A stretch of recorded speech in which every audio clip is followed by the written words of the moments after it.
সূরাটির নাম হামিম আস-সাজদা। বলেন কি নাম? মোট আয়াত আছে 54টি, রুকু আছে 6টি। বিশ্বনবীর মক্কার জিন্দেগিতে আল্লাহ রাব্বুল আলামিন এই সূরাটি নাযিল করেছেন। আমি আপনাদের খেদমতে 30 নম্বর আয়াতে কারিমা তেলাওয়াত করেছি। আল্লাহ পাক যেন তার গোলামকে আপনাদের সামনে এই আয়াতকে সামনে রেখে কিছু কথা বলার তৌফিক দান করেন। সকলে বলুন আমিন। একটু জবান ছেড়ে সবাই একটু মহাব্বতে কোরআনের কথা শুনতে কারো কোনো সমস্যা নাই তো?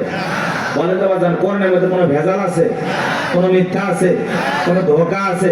থাকবে কি করে? কিতাবটি নাজিল করেছেন কে?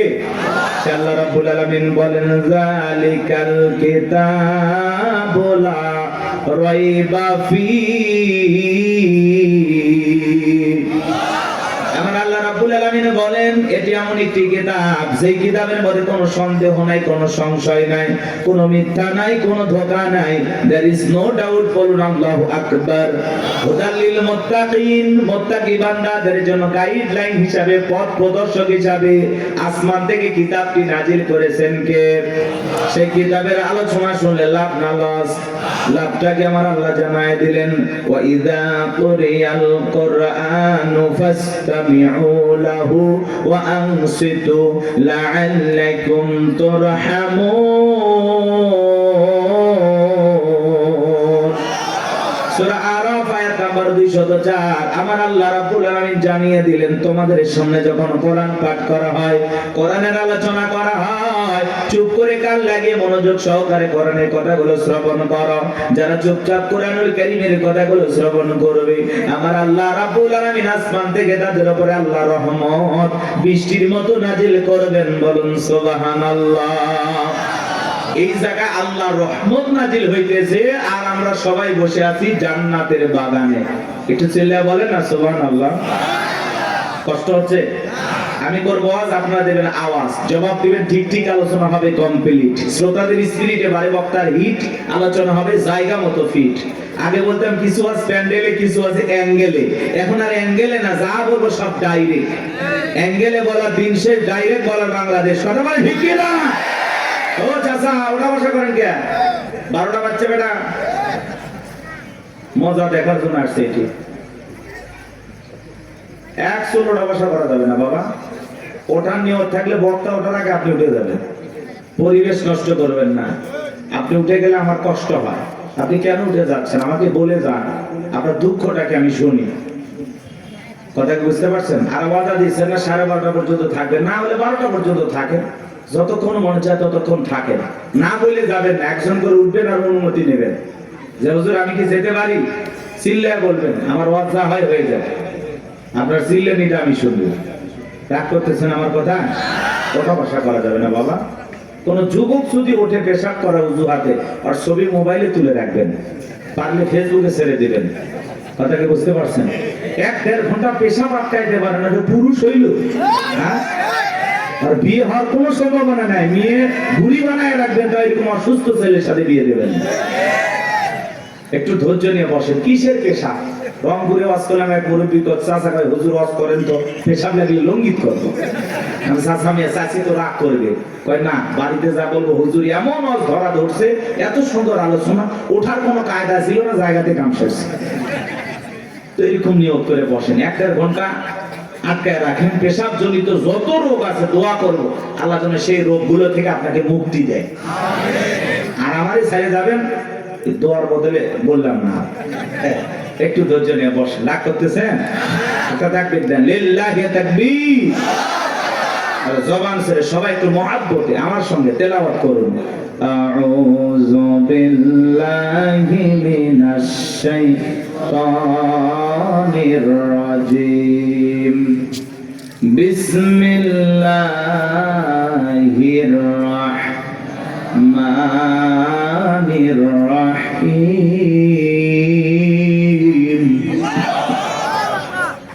পিতারিত মুর্তাদ শয়তানের কাছ থেকে আল্লাহ পাকের কাছে আশ্রয় প্রার্থনা চাচ্ছি।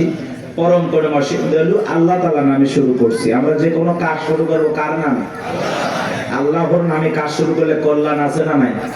বরকত আছে না নাই?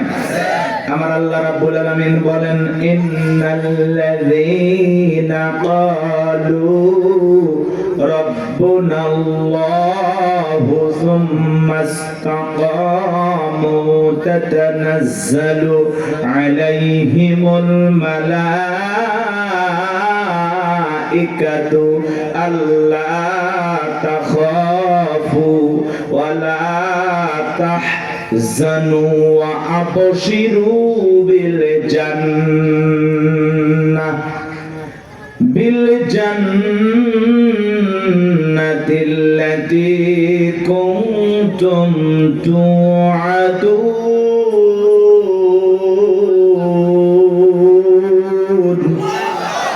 আরেকটু জোরে বলেন আল্লাহু আকবার। যে কোন আয়াত বা সূরার তাফসীর করতে হলে কোন প্রেক্ষাপটে কোন সময় আল্লাহ তাআলা সেই আয়াতটি বা সূরাটি নাযিল করেছেন, সেই নাযিলের প্রেক্ষাপট জানা দরকার আছে না নাই? আরবিতে বলা হয় শানে নজুল। যদি শানে নজুল আলোচনা করা হয় তাহলে তাফসীর বুঝতে সহজ হয়। আল্লাহ তাআলা তার হাবিবের উপরে কোন প্রেক্ষাপটে কোন সময় আয়াতি কারিমাগুলো নাযিল করেছেন একটু কি জানা দরকার আছে না নাই? আমি কি একটু তুলে ধরবো? কষ্ট হবে না তো ইনশাআল্লাহ?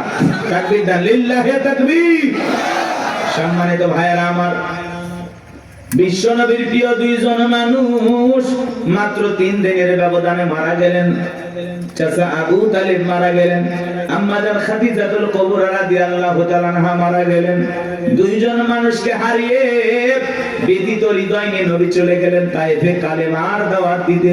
তায়েফের মানুষেরা নবীজির দাওয়াত গ্রহণ না করে নবীকে পাগল বলে পাথর নিক্ষেপ করা শুরু করল।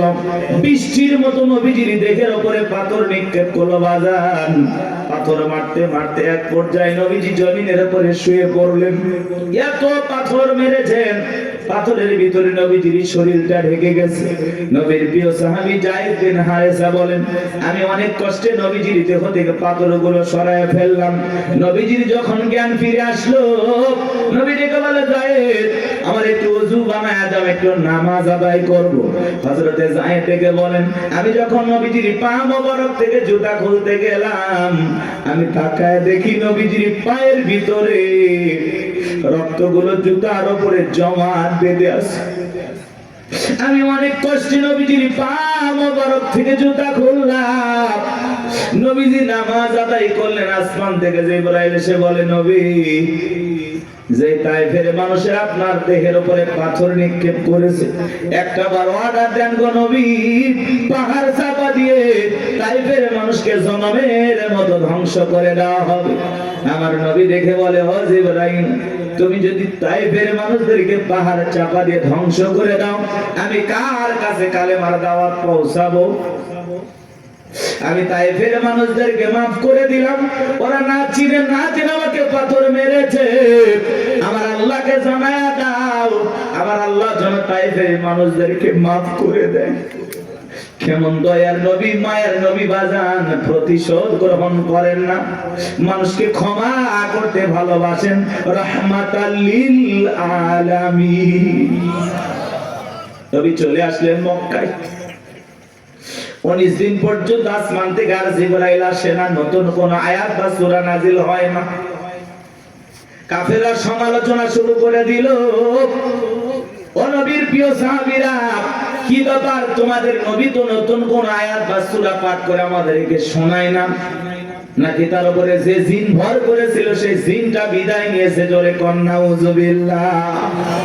দেখে বলে নবীর সাহাবীরা, তোমাদের নবী তো নতুন কোন আয়াত বা সূরা পাঠ করে শোনায় না, নাকি তার আল্লাহই তাকে ভুলে গেছেন? জোরে কন্যা উযুবিল্লাহ। এইভাবে তারা সমালোচনা শুরু করলো। সাহাবায়ে কেরাম মনে মনে কষ্ট পায়, কিন্তু বিশ্ব নবীর কাছে যা কেউ প্রকাশ করতে পারে না। তখন আল্লাহ রাব্বুল আলামিন 19 দিন পরে জিবরাইলের মাধ্যমে এই পাওয়ারফুল আয়াতি কারিমাগুলো নাজিল করলেন। বলুন আল্লাহু আকবার। আমার আল্লাহ রাব্বুল আলামিন জানিয়ে দিলেন, ইন্নাল্লাযীনা ক্বালু রাব্বুনাল্লাহ,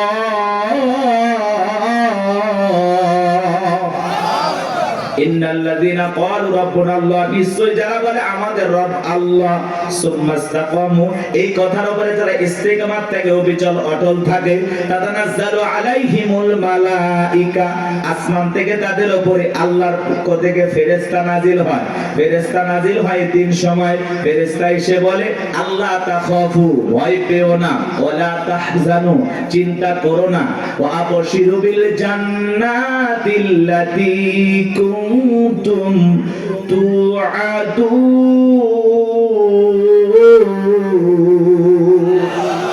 যে জান্নাতের প্রতিশ্রুতি, যে জান্নাতের ওয়াদা তোমাদেরকে দেওয়া হয়েছে, সেই জান্নাত পেয়ে তোমরা আনন্দিত হও, সেই জান্নাত তোমরা গ্রহণ করো। বলুন আল্লাহু আকবার।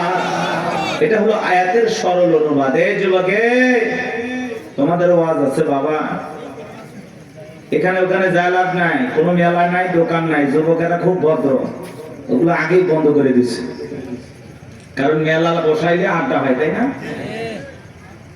ভালো মাহফিল, অনেক মাহফিলে মাহফিলও চলতেছে, মেলাও চলতেছে, দেখা যাচ্ছে প্যান্ডেলের চাইতে মেলায় লোক বেশি।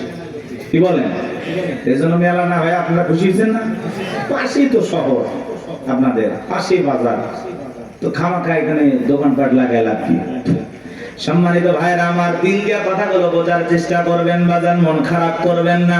আমি যে কথা বলতে চাই গভীর মনোযোগ দিয়ে শুনে যান। আল্লাহ রাব্বুল আলামিন বলেন ইন্নাল্লাযীনা ক্বালু রাব্বুনাল্লাহ, নিশ্চয়ই যারা বলে আমাদের রব আল্লাহ, সুম্মাস্তাকামু, এই কথার উপরে যারা ইস্তিকামাত থাকে, অবিচল অটল থাকে, দৃঢ় থাকে, মজবুত থাকে।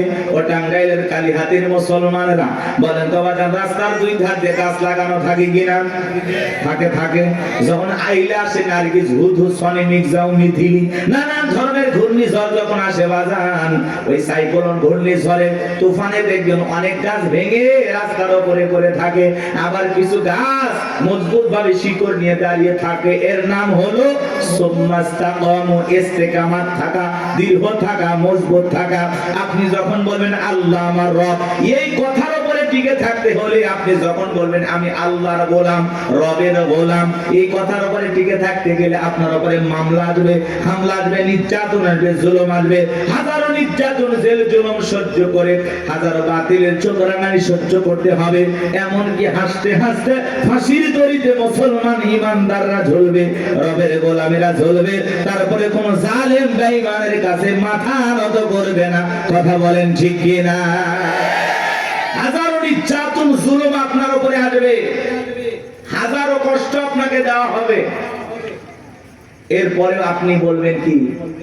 আমি আল্লাহর গোলাম। এই রবের পথে চলতে গিয়ে এই পথে ইস্তেকামাত থাকতে হবে, দৃঢ় থাকতে হবে, মজবুত থাকতে হবে। বাতিলের হাজারো ঝড় তুফান মোকাবেলা করতে হবে, হাজারো ষড়যন্ত্র মোকাবেলা করতে হবে। সব সহ্য করার মতো শক্তি আপনার আমার থাকতে হবে। বাতিলের কথা পিছপা হয়ে গেলে, বাতিলের কথায় ঈমান হারা হয়ে গেলে, বলেন তো জান্নাত কি জুটবে? হ্যাঁ, আপনি যদি বলেন আমি ঈমানদার, এই কথার উপরে টিকে থাকতে গেলে আপনার উপরে পরীক্ষা আসবেই। কথা বলেন না কেন? জান্নাত মামুর বাড়ির ডাল না, গেলে এক ডাবু খাইতে হবে, খাইতে দেবে। জান্নাতে যেতে হলে আপনাকে পরীক্ষা দিয়ে উত্তীর্ণ হয়ে জান্নাতে যেতে হবে। এজন্য আল্লাহ রাব্বুল আলামিন বলেন আহাসিবান নাসু আইয়ুতরাকু আইয়াকুলু আমান্না ওয়া হুম লা ইফতানুন।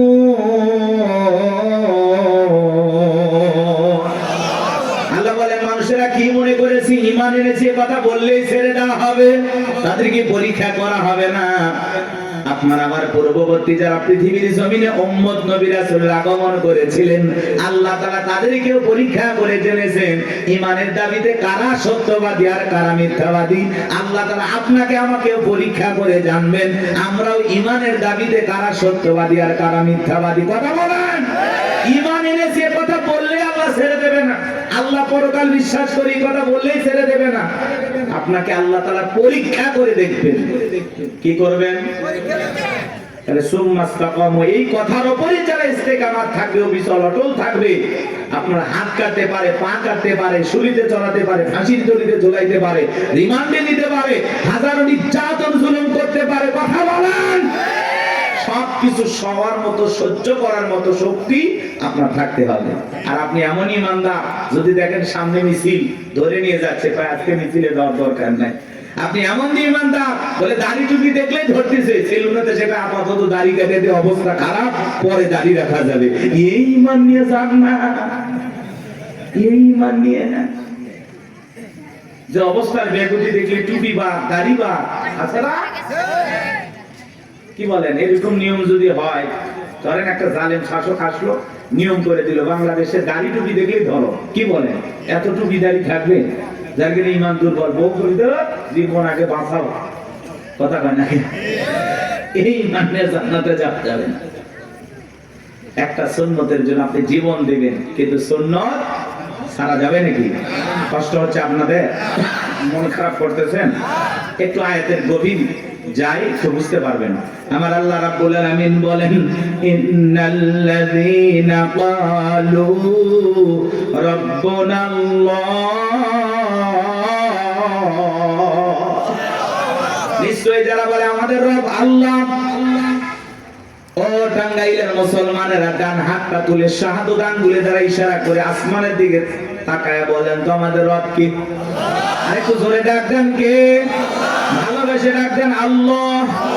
আরেকটু জোরে বলেন আল্লাহ, আরো একবার বলেন আল্লাহ। আমার বাজান, এই যে আল্লাহ আল্লাহ বলে ডাক দিলাম, আমাদের আল্লাহ খুশি না বেজার? সমান দিয়ে কথাগুলো বোঝার এবং শোনার চেষ্টা করবেন বাজান। রুহের জগতে আল্লাহ রাব্বুল আলামিন আপনাকে আমাকে প্রশ্ন করে বলেছেন, আলাস্তু বিরাব্বিকুম, আমি কি তোমাদের রব নই? আমরা সেদিন সবাই জবাব দিয়ে বলেছিলাম, ক্বালু বালা, অবশ্যই আপনি আমাদের রব।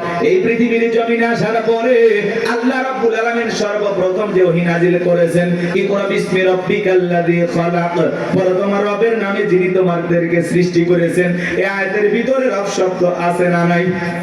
এই রবের জ্ঞান শিক্ষা দেওয়া হয় কোথায়? মসজিদ, মাদ্রাসা নাকি স্কুল কলেজে? জোরে বলেন। হ্যাঁ, মাদ্রাসায় আর স্কুলের দিকে তাকায় দেখেন বাজান, কত ছাত্র পড়াশোনা করে, হারে ব্যাগটা পিছনে ঝুলানো আছে, রাস্তার মধ্যে পেশাব করতে আছে, লিখতেছে।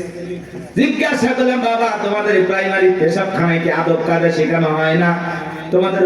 তোমাদের স্যারেরা কি একটু আদব কায়দা শিখায় না? দাঁড়ায় কেন পেশাব করতেছো? পয়সা পেশাব করতে পারো না? কয় হুজুর সে কথা বলবেন না, প্রাইমারি পেশাবখানায় যা দেখতেছি সারি তাই দাঁড়িয়ে থেকে পেশাব করে, যেমন দেখতেছে তেমন শিখতেছে, কথা বলেন ঠিক কিনা? কত ছাত্র দেখবেন কলেজে পড়াশোনা করে, ইউনিভার্সিটিতে পড়াশোনা করে, পালসার গাড়ি নিয়ে ঘোরাফেরা করতেছে, রাস্তার মধ্যে ঘন্টাটা ব্রেক করে সেন্টার টান দিয়া কুকুরের মতো দাঁড়িয়ে থেকে পেশাব করে, বসেও না। এরকম অভদ্র মুসলমান আছে না নাই? শুধু পায়ের পার্থক্য, কুকুরের স্বভাব ঢুকে গেছে, কুকুরের পা চারটা আর পা দুইটা, কথা বলেন। আপনি মুসলমান দাবি করেন, 25, 30, 40 বছর বয়স হয়ে গেছে, পেশাব করেন দাঁড়াইয়া, লজ্জা শরম নাই আপনার? আমার পেশাব করে ওই জায়গায় রেখে দেয়, পানিও নেয় না, টিস্যু নেয় না, টপ টপ করে প্যান্টটা ভিজে যায়, কিছুক্ষণ পরে সুগন্ধি বের হয় নাকি? কপাল করা মুসলমান। হাদিস শরীফের ভিতরে আসছে, পেশাব থেকে পবিত্রতা অর্জন না করার কারণে অনেক মানুষকে শুধু একটা কারণে কবরের আযাব, শাস্তি ভোগ করা লাগে। শুধু কবরে আযাব হবে কি কারণে? পেশাব থেকে পবিত্রতা অর্জন না করার কারণে। তাহলে চিন্তা করেন, এটা কত বড় মারাত্মক গুনাহের কাজ। আল্লাহ আমাদের হেদায়েত দান করেন। বলেন তো বাজার, একটু পেশাব করে টিস্যু নেওয়ার দরকার আছে না নাই? ঢেলেগুলো ব্যবহার করা দরকার আছে না নাই? খালি ওয়াজ শুনলে হবে না, আমল করা লাগবে। এক বেচারা আমল করা নিয়মিত করছে, বাড়িতে যাওয়ার পথে হঠাৎ করে পেশাব করতেছে, আর চিন্তা করতেছে, হুজুর বলছে পানি নাও, নাও টিস্যু নাও, নাহলে মাটি নাও, কিছু না হলে রাস্তার বালুতে হলে ঠেকা কাজ বাড়িতে হলে। তো চিন্তা করলো মাটি বালু কিচ্ছু নাই, কি করা যায়? পেশাব করতে করতে হুজুরের কথা মনে হয়েছে, আমলের নিয়তে রাস্তার বালু যা ছিল জড়াইয়া জায়গা মতো দিয়েছে, কিছু ছিল লাল কিটে ইনজেকশন দেওয়া শুরু করছে। তখন বলতেছে, এই জন্য তো আমি হুজুরদের ওয়াজ ভালো লাগে না, সহ্য করি না, এই জন্য তাদের কথা আমল করি না। দোষ কি হুজুরের নাকি আর আমলের? কথা বলেন না কেন? এরকম লোক আছে না নাই? আমার ভাইরা গভীর মনোযোগ দিয়ে কথাগুলো শুনবেন বাজান। ছোট্ট বাচ্চা মাদ্রাসায় পড়ে, কি সুন্দর হুজুর পানি আগায়া দিল, দেখলেন না?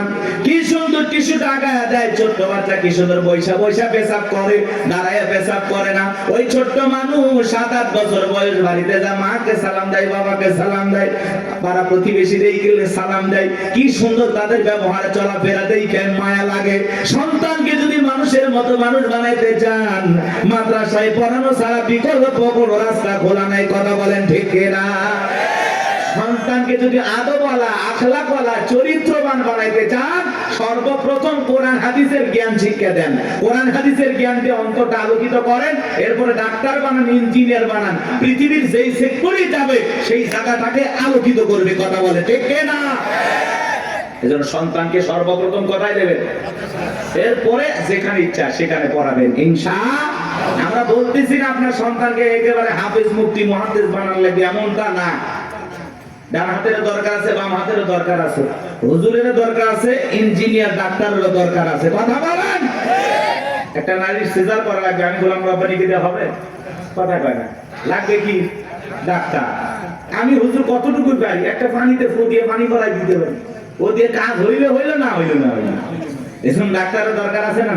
বিশাল একটা বিল্ডিং বানাবেন, কি লাগবে? কথা কয় না গো? আচ্ছা, সবই দরকার আছে। এজন্য আমরা বলতেছি না, কিন্তু যদি ছোটবেলায় মাদ্রাসায় পড়ে ডাক্তার হলে আদর্শ ডাক্তার হবে, ডাক্তার নামে কষাই হবে না যে কেসি গজ ভিতরে রেখে সিলাই করে দিবে। কথাকে বুঝতে পারছেন? ওইরকম ডাক্তার হবে না। এই জন্য সন্তানকে মাদ্রাসায় পড়াইতে হবে। পারবো তো ইনশাআল্লাহ? সন্তানদেরকে দিন শিখাবো, ছেলে হোক মেয়ে হোক, সর্বপ্রথম কোরআন সুন্নাহর জ্ঞান তাদের ভিতরে ঢুকাবো। এটা অভিভাবক হিসেবে আমাদের দায়িত্ব। আর সন্তান যদি মাদ্রাসায় পড়ে, ওরে কি নামাজের ওয়াজ করা লাগবে? নাকি উল্টো এসে বাড়িতে বাবা মার কাছে নামাজের ওয়াজ করে, আব্বু আমারে মাদ্রাসায় পড়া, তুমি নামাজ পড়ো না? আব্বু নামাজ পড়ো, আমি হাফিজ হলে আলেম বলবে, আলেম হইলে মানুষ বলবে দেখো ছেলে হাফিজ আলেম, বাবা নামাজ পড়ে না। এরকম বলে কিনা বলেন তো? কি মায়া লাগে। মারা এসে কয়, মা টিভি দেখা যাবে না, হুজুর বলছে নামাজ পড়তে হবে। মায়ের সিরিয়ালের সামনে বসে সিরিয়াল দেখে, সন্তানের 2 দিনের কথা শুনে মা বলে টিভি বের করে দাও তো। ছোট্ট বাচ্চা মাদ্রাসায় বসে আমাদের শাসন করে। হ্যাঁ, কথা বলে। আপনার ঘরটা মানে আলোকিত হয়ে যায়, সুন্দর হয়ে যায়। ওই যে বিশ্ববিদ্যালয় একজন হাফেজ তো কি, তার মারা গেল অল্প বয়সে, বাবা জানা যায়, তারা বলতেছে আমার ছেলে দেখলাম নিঃশ্বাসটা ত্যাগ করতেছে, তখনও কোরআন তেলাওয়াত করতেছে। সুবহানাল্লাহ। বলে আমি আমার বাবা, আমার ছেলে যে কাফনে মোড়ানো, আমি আফসোস করতেছি না তো। আল্লাহ যে কয়দিন হাত দিছে নিয়ে গেছে, আমি আফসোস করবো কেন? আমার ছেলে তো ঘুমাইছে, আমি আফসোস করি নাই। দেখেন বাবার কতটা ধৈর্য, কারণ একটা হাফেজ সন্তান, বিশ্ববিদ্যালয় হাফেজ ছিল। কথা কি বলছেন? পিএসপি কোরআনের আলো চ্যাম্পিয়ন ছিল। মাশাআল্লাহ বলেন। এমন একটা সন্তান আমাদের দরকার। আমাদের দরকার বিশ্ব চ্যাম্পিয়ন হওয়া হাফেজ আলেম। কথা বলেন, কথা বলেন। ক্রিকেটার নাই, ফুটবল বানায় লাভ নাই, সুপারস্টার গায়ক বানায় লাভ নাই। সন্তানকে বানাইতে হবে কোরআনের পাখি। কথা বলেন। পারবো তো ইনশাআল্লাহ? আল্লাহ কবুল করেন না? একটু জোরে বলেন আমিন। আল্লাহ যেন কবুল করেন, জোরে বলেন আমিন। সম্মানিত ভাইরা, আমার দিল দিয়ে কথাগুলো বুঝবেন বাজান। সামনে গেলে মজা পাবেন, একটু কষ্ট মনের মধ্যে নেবেন না। আল্লাহ রাব্বুল আলামিন বলেন, ইকরা বিসমি রাব্বিকাল্লাযী খলাক, পড়ো তোমার রবের নামে যিনি তোমাদেরকে সৃষ্টি করেছেন। আয়াতের ভিতরে রব শব্দ আছে না নাই? পবিত্র কোরআনুল কারীমের 1 নাম্বার সূরা, সূরাতুল ফাতিহার 1 নাম্বার আয়াত। জবান ছেড়ে সবাই আমার সঙ্গে তেলাওয়াত করুন, আলহামদুলিল্লাহি রাব্বিল আলামিন। সমস্ত প্রশংসা, যাবতীয় প্রশংসার একমাত্র মালিক তিনি, সৃষ্টিগুলোর রব, আমাদের প্রতিপালক আল্লাহ যিনি। আপনি আমি যখন রুকুতে চলে গেলাম, কি তাসবিহ পাঠ করলাম?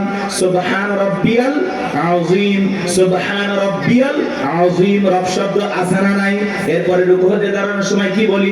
সামিআল্লাহু লিমান হামিদা, রব্বানা লাকাল হামদ। রব শব্দ আছে না নাই? এরপরে যখন সিজদায় মাথাটা নত করি, কি তাসবিহ পাঠ করি?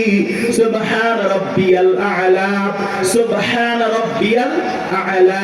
অনেকে দেখবেন খালি ফিসফিস করে, সুবহান সুবহান সুবহান সুবহান সুবহানাল্লাহ কয় না, সবই নেতে কয় আল্লাহ বলবেন, স্পষ্ট বোঝা না, খালি সুবহান সুবহান সুবহান সুবহান। স্পষ্ট বলতে হবে আপনাকে, সুবহান রাব্বিয়াল আলা, সুবহান রাব্বিয়াল আলা।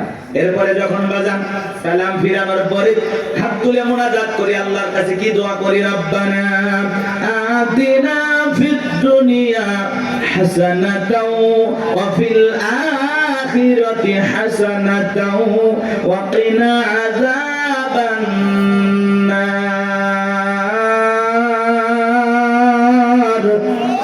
সূরা বাকারা 201 নম্বর আয়াত। আল্লাহর কাছে ডেকে বললাম, হে আমাদের রব, আমাদেরকে দুনিয়ার কল্যাণ দান করো, ওই আখিরাতের কল্যাণ দান করো, ওই কঠিন জাহান্নামের আগুন থেকে আমাদের মুক্তি দাও। তাহলে ইহকাল পরকালের কল্যাণ দেওয়ার মালিক কে? জাহান্নামের আগুন থেকে বাঁচানোর মালিক কে? পবিত্র কুরআনুল কারীমের ভিতরে 114টা সূরা আছে, সর্বশেষ এই সূরাটির নাম হলো নাস, তার 1 নাম্বার আয়াত, কুল আউযু বিরাব্বিন নাস। এর ভিতরেও রব শব্দ আছে না নাই? এ বাজান গো আমার, আপনি আমি যেদিন মারা যাব, মসজিদের মাইকে যেদিন এলান জারি হবে, এই গ্রামের অমুক ব্যক্তি বেঁচে নাই, ইন্না লিল্লাহি ওয়া ইন্না ইলাইহি রাজিউন।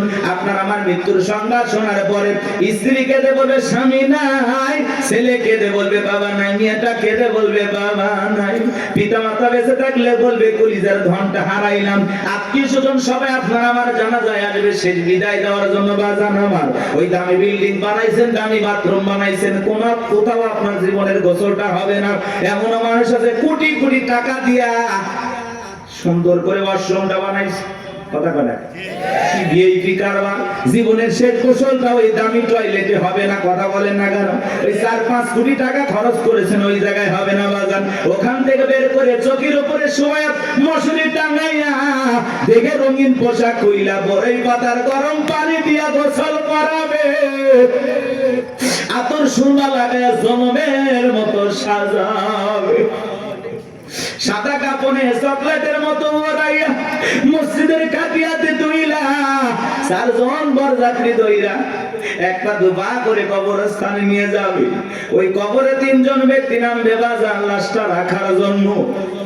মনে হবে এরাই বুঝি সাথী, কিন্তু না, কবরের লাশটা রেখে মুখটা কেবলে মুখী কইরে একে একে সবাই উঠে আসবে। ওই কবরে থাকা ব্যক্তি কবরে শুয়ে থেকে দুরাকাত একটু একটু দেখতে পাইবে।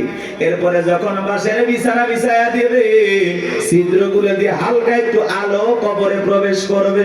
এরপরে যখন মাটি চতুর্দিক দিয়ে যাবে বাজার, উপরে যখন মাটির চাপা দিয়া দেবে, কবরটা হয়ে যাবে ঘোর অন্ধকার। কবরে রেখে আত্মীয় স্বজন বন্ধু বান্ধব ছেলে মেয়ে সবাই চলে আসবে। কবরে থাকা ব্যক্তি ওদের পায়ের আওয়াজ শুনতে পাবে, চিৎকার মেরে ডেকে বলবে আমাকে একা রাইখা যাও না, আমাকে সঙ্গে নিয়ে যাও। কবরে থাকা ব্যক্তির চিৎকার দুনিয়ার কেউ শুনতে পাবে। আমার নবী বলেন যে কবরে চলে গেল তার চাইতে অসহায় আর কেউ নেই।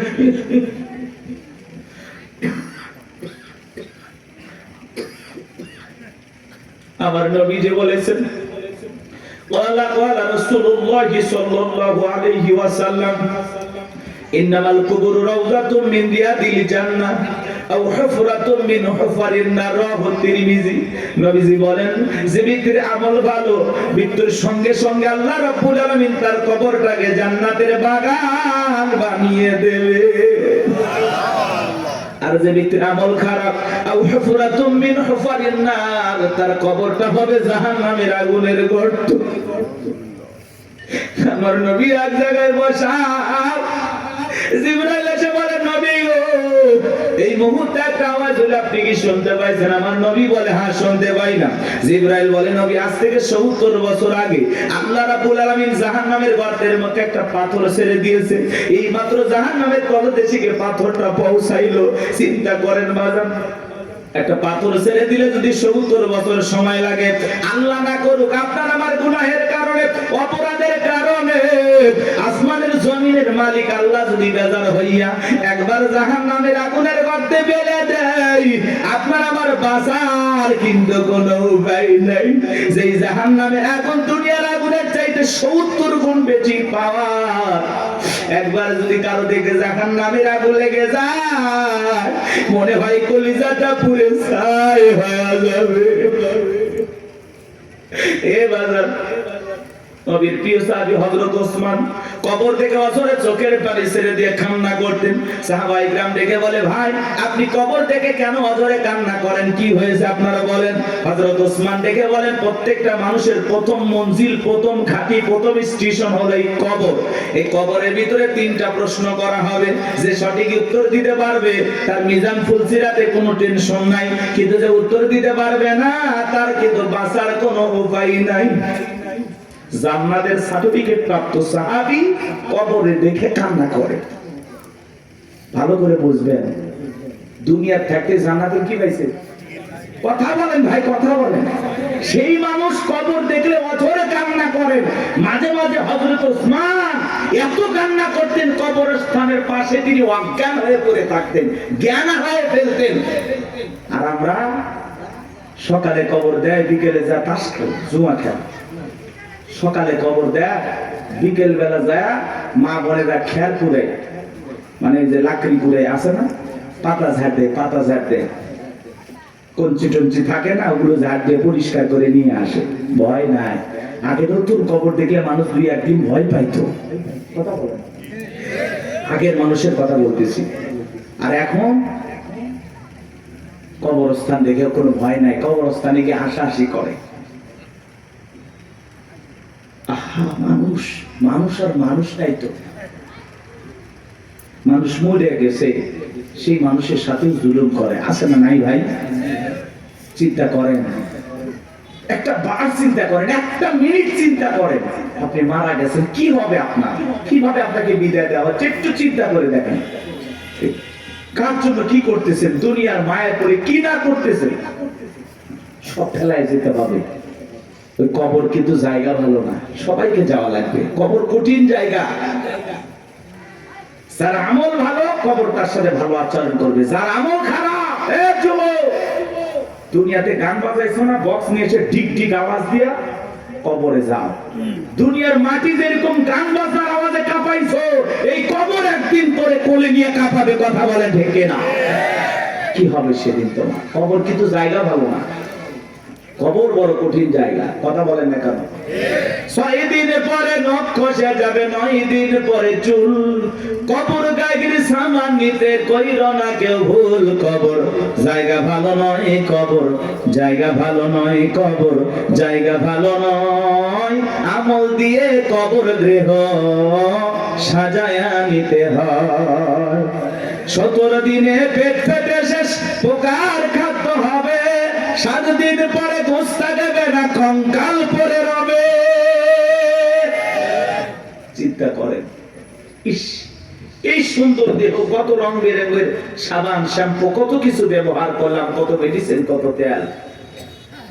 কবরে গেলে দেহের গোস্তগুলো খসে পড়বে, পেটটা ফুলে ফেটে যাবে, পোকাগুলো খিলবিল করে নাক মুখে ঢুকে যাবে, চুলের সৌন্দর্য শেষ হবে, মাটি হয়ে যাবে সবকিছু। কি নির্মম পরিস্থিতি আমার সামনে, কি কষ্টের দিন আমার সামনে। আর আমি সেই দিনগুলোর ব্যাপারে দেখিয়া দুনিয়া পাইছি, পাগল হয়ে গেছি। কথা বলেন না কেন ভাই? কত মানুষের কবর ভেঙে যায়, লাশটার দুর্গন্ধ, নাকে কাপড় দেওয়া লাগে। চিন্তা করেন আপনার আমার কি হবে, কি হবে? 17 দিনে পেট ফেটে শেষ পোকার খাদ্য হবে। 7 দিন পরে গোস্তা দেবে না, কঙ্কাল পরে রবে। 90 দিন হাড়গুলি সব, 90 দিন হাড়গুলি সব আলাদা হয়ে রয়। কবর জায়গা ভালো নয়, কবর জায়গা ভালো নয়, কবর জায়গা ভালো নয়। আমল দিয়ে কবর গৃহ সাজায়া নিতে হয়। ওই কবরের ভিতরে 3টা প্রশ্ন করা হবে বাজান। 1 নাম্বার প্রশ্ন করা হবে মার রব্বুকা, তোমার রব কে? জীবনের পরতে পরতে সব জায়গায় রব, রুহের জগৎ থেকে শুরু করে জীবনের সব জায়গায় রব রব রব। আমরা যেন রবকে ভুলে না যাই। ওই কবরের ভিতরে 1 নাম্বার প্রশ্ন করা হবে মার রব্বুকা, তোমার রবকে। যারা দুনিয়াতে রবের সাথে সম্পর্ক ভালো ছিল, যারা রবের গোলামি করেছে, রবের বিধান মোতাবেক চলেছে, যাদের রবের সাথে সম্পর্কটা গভীর ছিল, তাদেরকে যখন প্রশ্ন করা হবে মার রব্বুকা, আল্লাহর সেই নেককার মুমিন মুত্তাকি বান্দা জবাব দিয়ে বলবে রব্বি আল্লাহ, রব্বি আল্লাহ, আমার রব আমার আল্লাহ। কিন্তু যারা এই দুনিয়ার জমিনে নাফরমানি করেছে, যারা বলে খাও দাও ফুর্তি করো, দুনিয়াটা মস্ত বড়, শয়তানের ওয়াসওয়াসায় পড়ে যারা মিসগাইড হয়েছে, ভুল পথে পরিচালিত হয়েছে, এই দুনিয়ার জমিনে যারা শয়তানের গোলামি করেছে, তাদেরকে যখন প্রশ্ন করা হবে মার রব্বুকা, তোমার রবকে, আল্লাহর সেই সমস্ত বদকার, আল্লাহর সেই সমস্ত অবাধ্য গোলামেরা জবাব দিতে পারবে না, ফেল ফেল করে তাকায় থাকবে। নেককাররা জবাব দেবে, আর বদকার গুনাহগাররা জবাব দিতে পারবে না, ফেল ফেল করে তাকায় থাকবে। ওরা বলবে কি কয়, হ্যাঁ আফসোস, কি কয় আমি তো বুঝি না।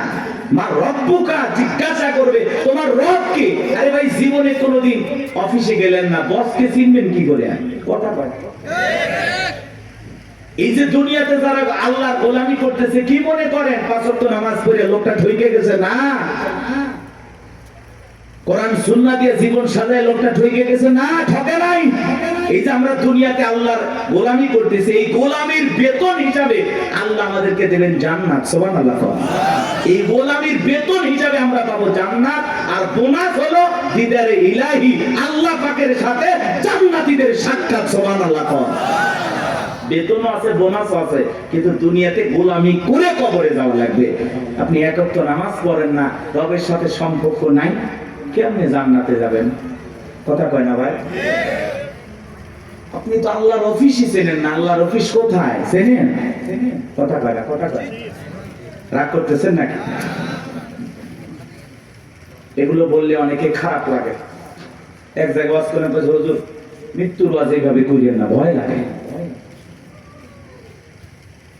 এরকম লোক কয়, হুজুর আমার প্রচুর মৃত্যুর কথা স্মরণ হয়, আমার এত মৃত্যুর কথা ভয় লাগে, মাঝে মাঝে তো আমি মসজিদে মৃত্যুর ভয়ে ঢুকি না। আমি এটা আবার কেমন কথা কয় হুজুর, মসজিদে ঢুকতে যেতে লাশ বহনে খাটিয়া, এইটা দেখে আমার এত ভয় লাগে, এই ভয়ে আমি মসজিদে যাই না।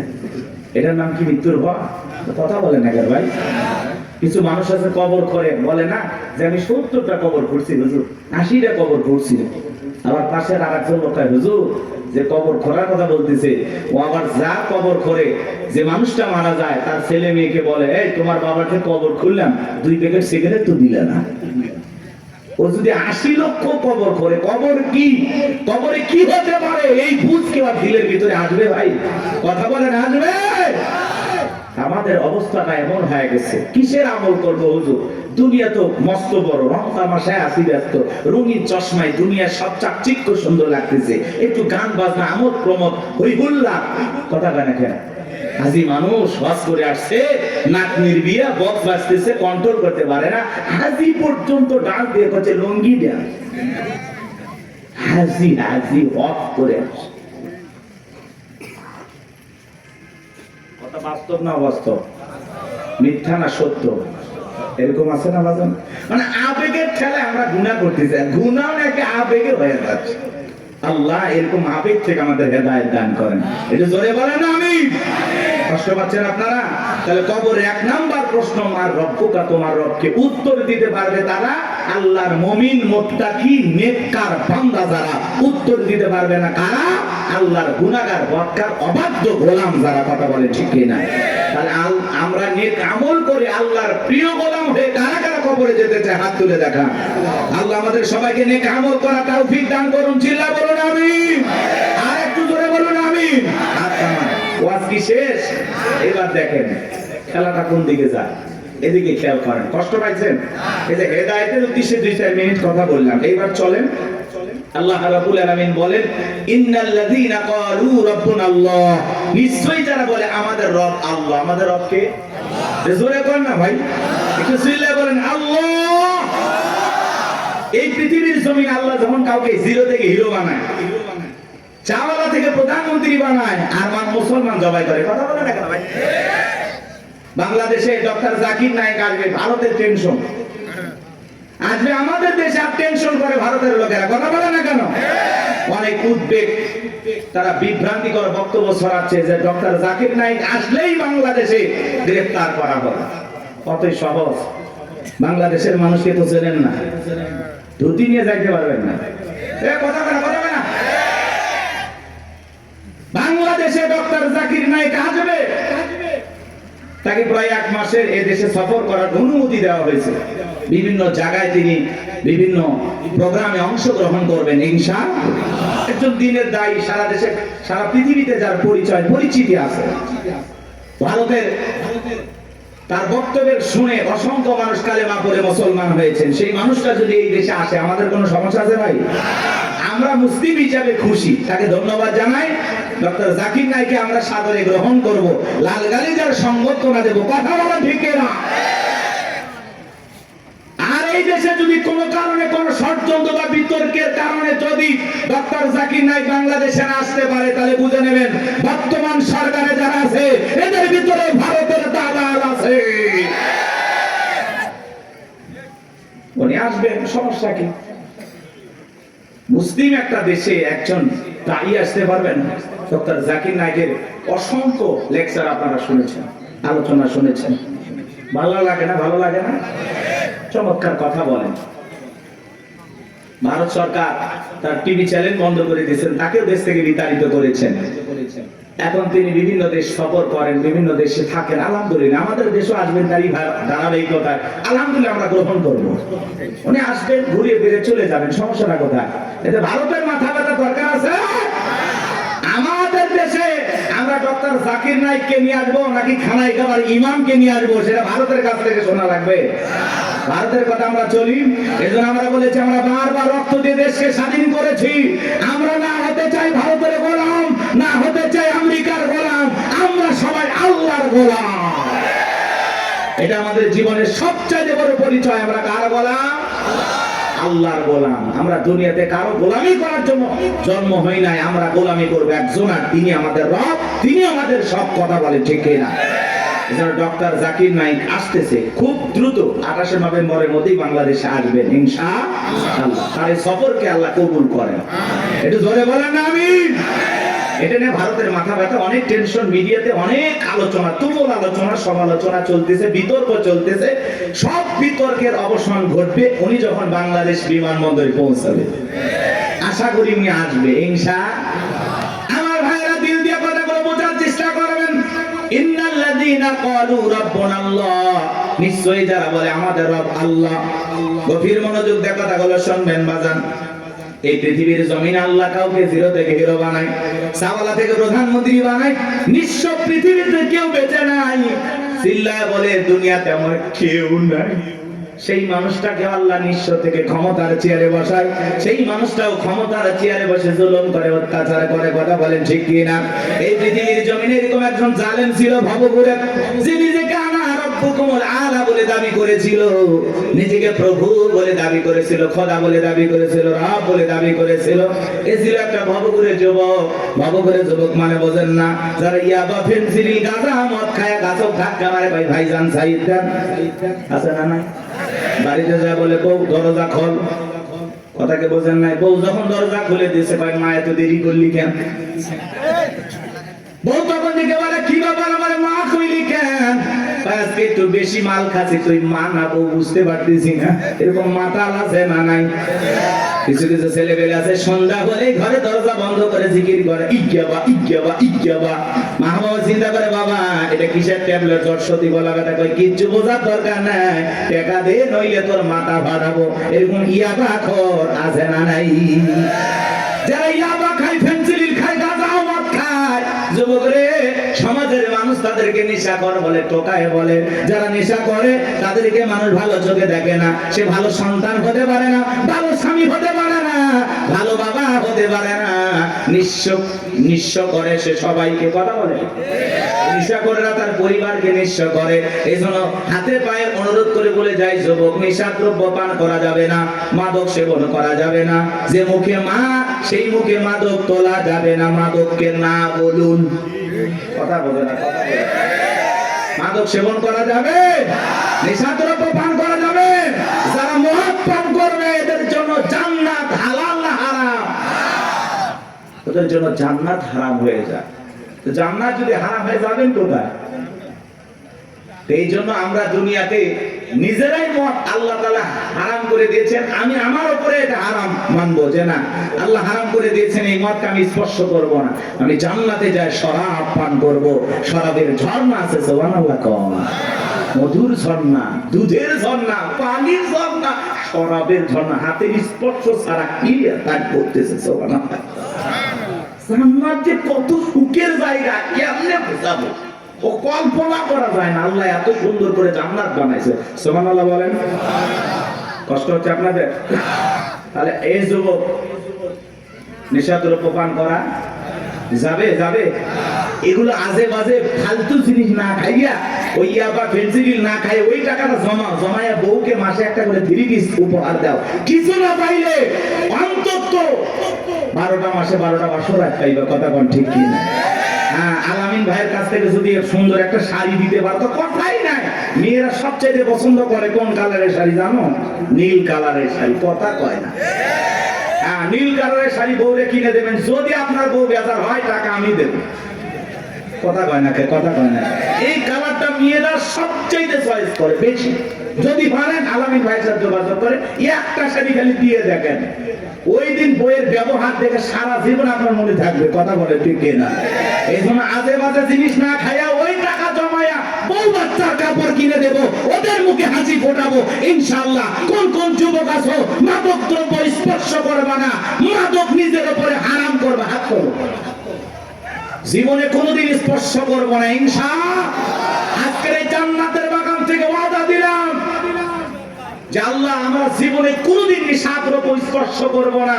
দয়া করে তোমার জান্নাতের শরাবের নহরটা একটু আমার জন্য বরাদ্দ রাখো। একটু জোরে কর না আমিন। হাত নামান আমার ভাইয়েরা। এই ফিরাউন ছিল একটা ভবঘুরে যুবক, এর নাম ছিল কাবুস। বলকে বলা হতো, কিত্তিদের তরফ থেকে নাম ছিল রামসিস। মিশরের বাদশাহর পুরোবাদী নাম হলো ফিরাউন। সংক্ষিপ্ত ঘটনা 2-1 মিনিটে বলে সামনের দিকে যাবো বাজানগো আমার। এসেলো গেল সর্বপ্রথম মিশরে যাওয়ার পরে বাজান সর্বপ্রথম হলো তরমুজের ক্ষেতের লেবার। কিছুদিন লিবারি করলেন। ওই দেশের সরকারি গোরস্থানের দারোয়ান লাগবে। ঢোলপিটায় খবর দেওয়া হলো, হাজার হাজার মানুষ লাইনের করতে হয়ে গেছে গোরস্থানের দারোয়ান হওয়ার জন্য। 1-2 জন ইন্টারভিউ দিতে দিতে যখন ফেরাউনের পালা, ডেকে বলে, বাদশাহ, বুক ভরা আসামে বিদেশ থেকে আপনার কাছে এসেছি, যদি চাকরিটা দেন উপকৃত হব। এমন ভাবে কথাগুলো উপস্থাপন করলেন, বাদশার মায়া লাগে গেল। বলে, আপনার সাথে ভালো মানুষ মিশর আর কেউ নাই। বুক ভরা আসামে বিদেশ থেকে আসছি, পরিবার পরিজন আছে, দয়া করে যদি চাকরিটা দেন, সারা জীবন আপনার প্রতি কৃতজ্ঞ থাকবো। এমন ভাবে কথাগুলো বললেন, কথা আছে দুষ্ট লোকের মিষ্টি কথা। বাদশার ভালো লেগে গেল। বাদশা ডেকে বলে, ইন্টারভিউ বন্ধ করো। এই কাবুস নামের ছেলেটাকে মিশরের সরকারি গোরস্থানের দারোয়ানের চাকরিটা দেওয়া হলো।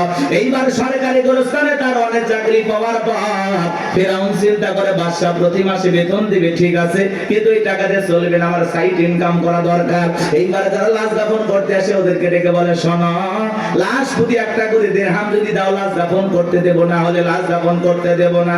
জনগণ টেনশনে পড়ে গেল, একটা দিরহামের জন্য বাদশার দরবার বিচার নিয়ে যাব, লাশ পয়সা বলে শেষ হয়ে যাবে, যদি পাই 1 টাকাই ছেলেটাই পাক। এই কথা ভেবে জনগণ একটা করে দিরহাম ফেরাউনকে দেওয়া শুরু করলো। আপনারা বলেন তো, বাংলাদেশের মানুষের নাম কি? ঘুষ। ঘুষ 1 টাকা হইলে ওটা কি? ঘুষ। এটা কিন্তু বাংলাদেশে আছে, আছে, আছে। শোনো, এই দেশ যারা গল্প করি, দেশটা মনে হয় স্বপ্নপুরী। শুধু কর, ঘুষ কর, মদ কর, জুয়া কর, হেতায় আছে ভুরি ভুরি, হেতায় আছে ভুরি ভুরি। এ দেশে অসৎ কামাই কেউ করে না, তবে ঘুষের টাকা পেলে কেউ তো ছাড়ে না। টেবিলের নিচ দিয়ে হাত বাড়িয়ে কালো টাকাটা নেই সারিয়ে, টেবিলের নিচ দিয়ে হাত বাড়িয়ে কালো টাকাটা নেই সারিয়ে, করছে ওরা বড় দেশের চুরি, করছে ওরা বড় দেশের চুরি, শোনো এ দেশটার গল্প করি। আছে না নাই? আমার ভাইয়েরা একটা করে দিরহাম জনগণ দেওয়া শুরু করলো। আল্লাহ রাব্বুল আলামিন ওই জামানায় একটা মহামারী দিল। 2020 সালে আল্লাহ তাআলা আমাদেরকে একটা মহামারী দিয়েছিলেন, ধরো না ছুঁয়ো না, নাম হলো করোনা। করোনা রোগে আক্রান্ত হয়ে বাবা মারা গেছে, ছেলে বাবার লাশটাও দেখতে যায় নাই, বাবার কবরে মাটিও দেয় নাই, বাবার সম্পত্তি ভালো লাগে, মৃত বাবার লাশকে বোঝা মনে হয়। কথা বলে। মায়ের করোনা হয়েছে, জঙ্গলে ফেলা আসছে, বন্ধুর করোনা হয়েছে, বন্ধু দেখতে যায় নাই, ভাইয়ের করোনা হয়েছে, ভাই দেখতে যায় নাই, স্বামীর করোনা হয়েছে, স্ত্রীর কাছে যায় নাই, খাবারের প্লেটটা সাজায় লম্বা একটা বাঁশের লাঠি দিয়ে আস্তে করে স্বামীর ঘরে খাবার ঢোকায় দিয়েছে। কথা বলেন। স্বামী যখন সুস্থ হয়েছে, বিবি কাছে ডাকে বলে, জোসনার বাপ, আমি তোমার যে কত ভালোবাসি তুমি জানো না। শাড়িটা দিয়ে সুন্দর করে মুখটা মোছায় দিতেছে, আর ডেকে বলে, জোসনার বাপ, তাহাজ্জুদ পড়ে পড়ে তোমার জন্য দোয়া করেছি, আল্লাহ আমার জোসনার বাপের হায়াত বাড়ায় দাও। স্বামী মনে মনে হাসে আর বলে, বিবি রে, তুই যে আমার কত ভালোবাসিস, আমার বোঝা হয়ে গেছে। আমি যখন অসুস্থ ছিলাম, জানালা দরজার দিকে তাকায় থাকতাম, এই বুঝি দরজা জানালা খুলে গল্প করবি, দুইটা কথা বলবি, একবারও দেখা করলি না।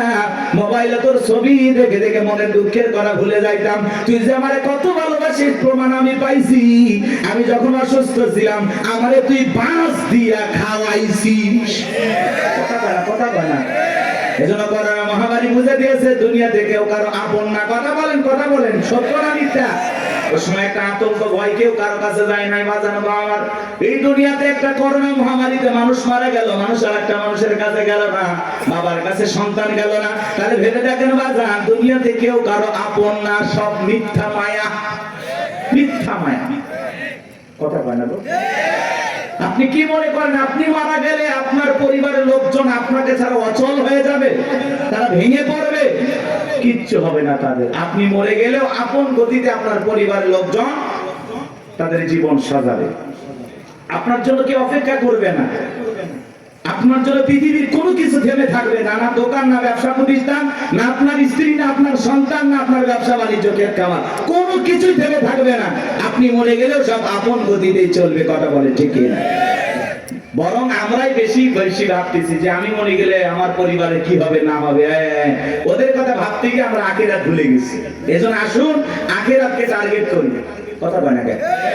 আখিরাতকে টার্গেট করি, এর মধ্যে দুনিয়া যতটুকু হয় হইলেও আলহামদুলিল্লাহ, না হইলে আলহামদুলিল্লাহ। কথা বলে ঠিক না? কিন্তু বেশি দুনিয়াকে টার্গেট করলে আখিরাত আমাদের কাছ থেকে দূরে সরে যাবে। এজন্য আমরা দুনিয়া টার্গেট করব না, আখিরাত।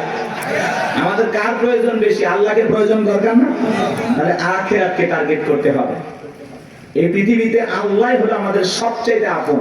স্ত্রী বলেন, সন্তান বলেন, সবাই স্বার্থ, স্বার্থ, স্বার্থ ছাড়া কেউ আপনাকে চেনে না। পুরুষ হলো টাকা কামানোর মেশিন। পুরুষের টাকা আছে, পুরুষের পাশে সবাই আছে। পুরুষের টাকা নেই, পকেট ফাঁকা, রাস্তার ভিক্ষুকও আপনার সাথে দেখা করবে না। কথা বলে ঠিক না?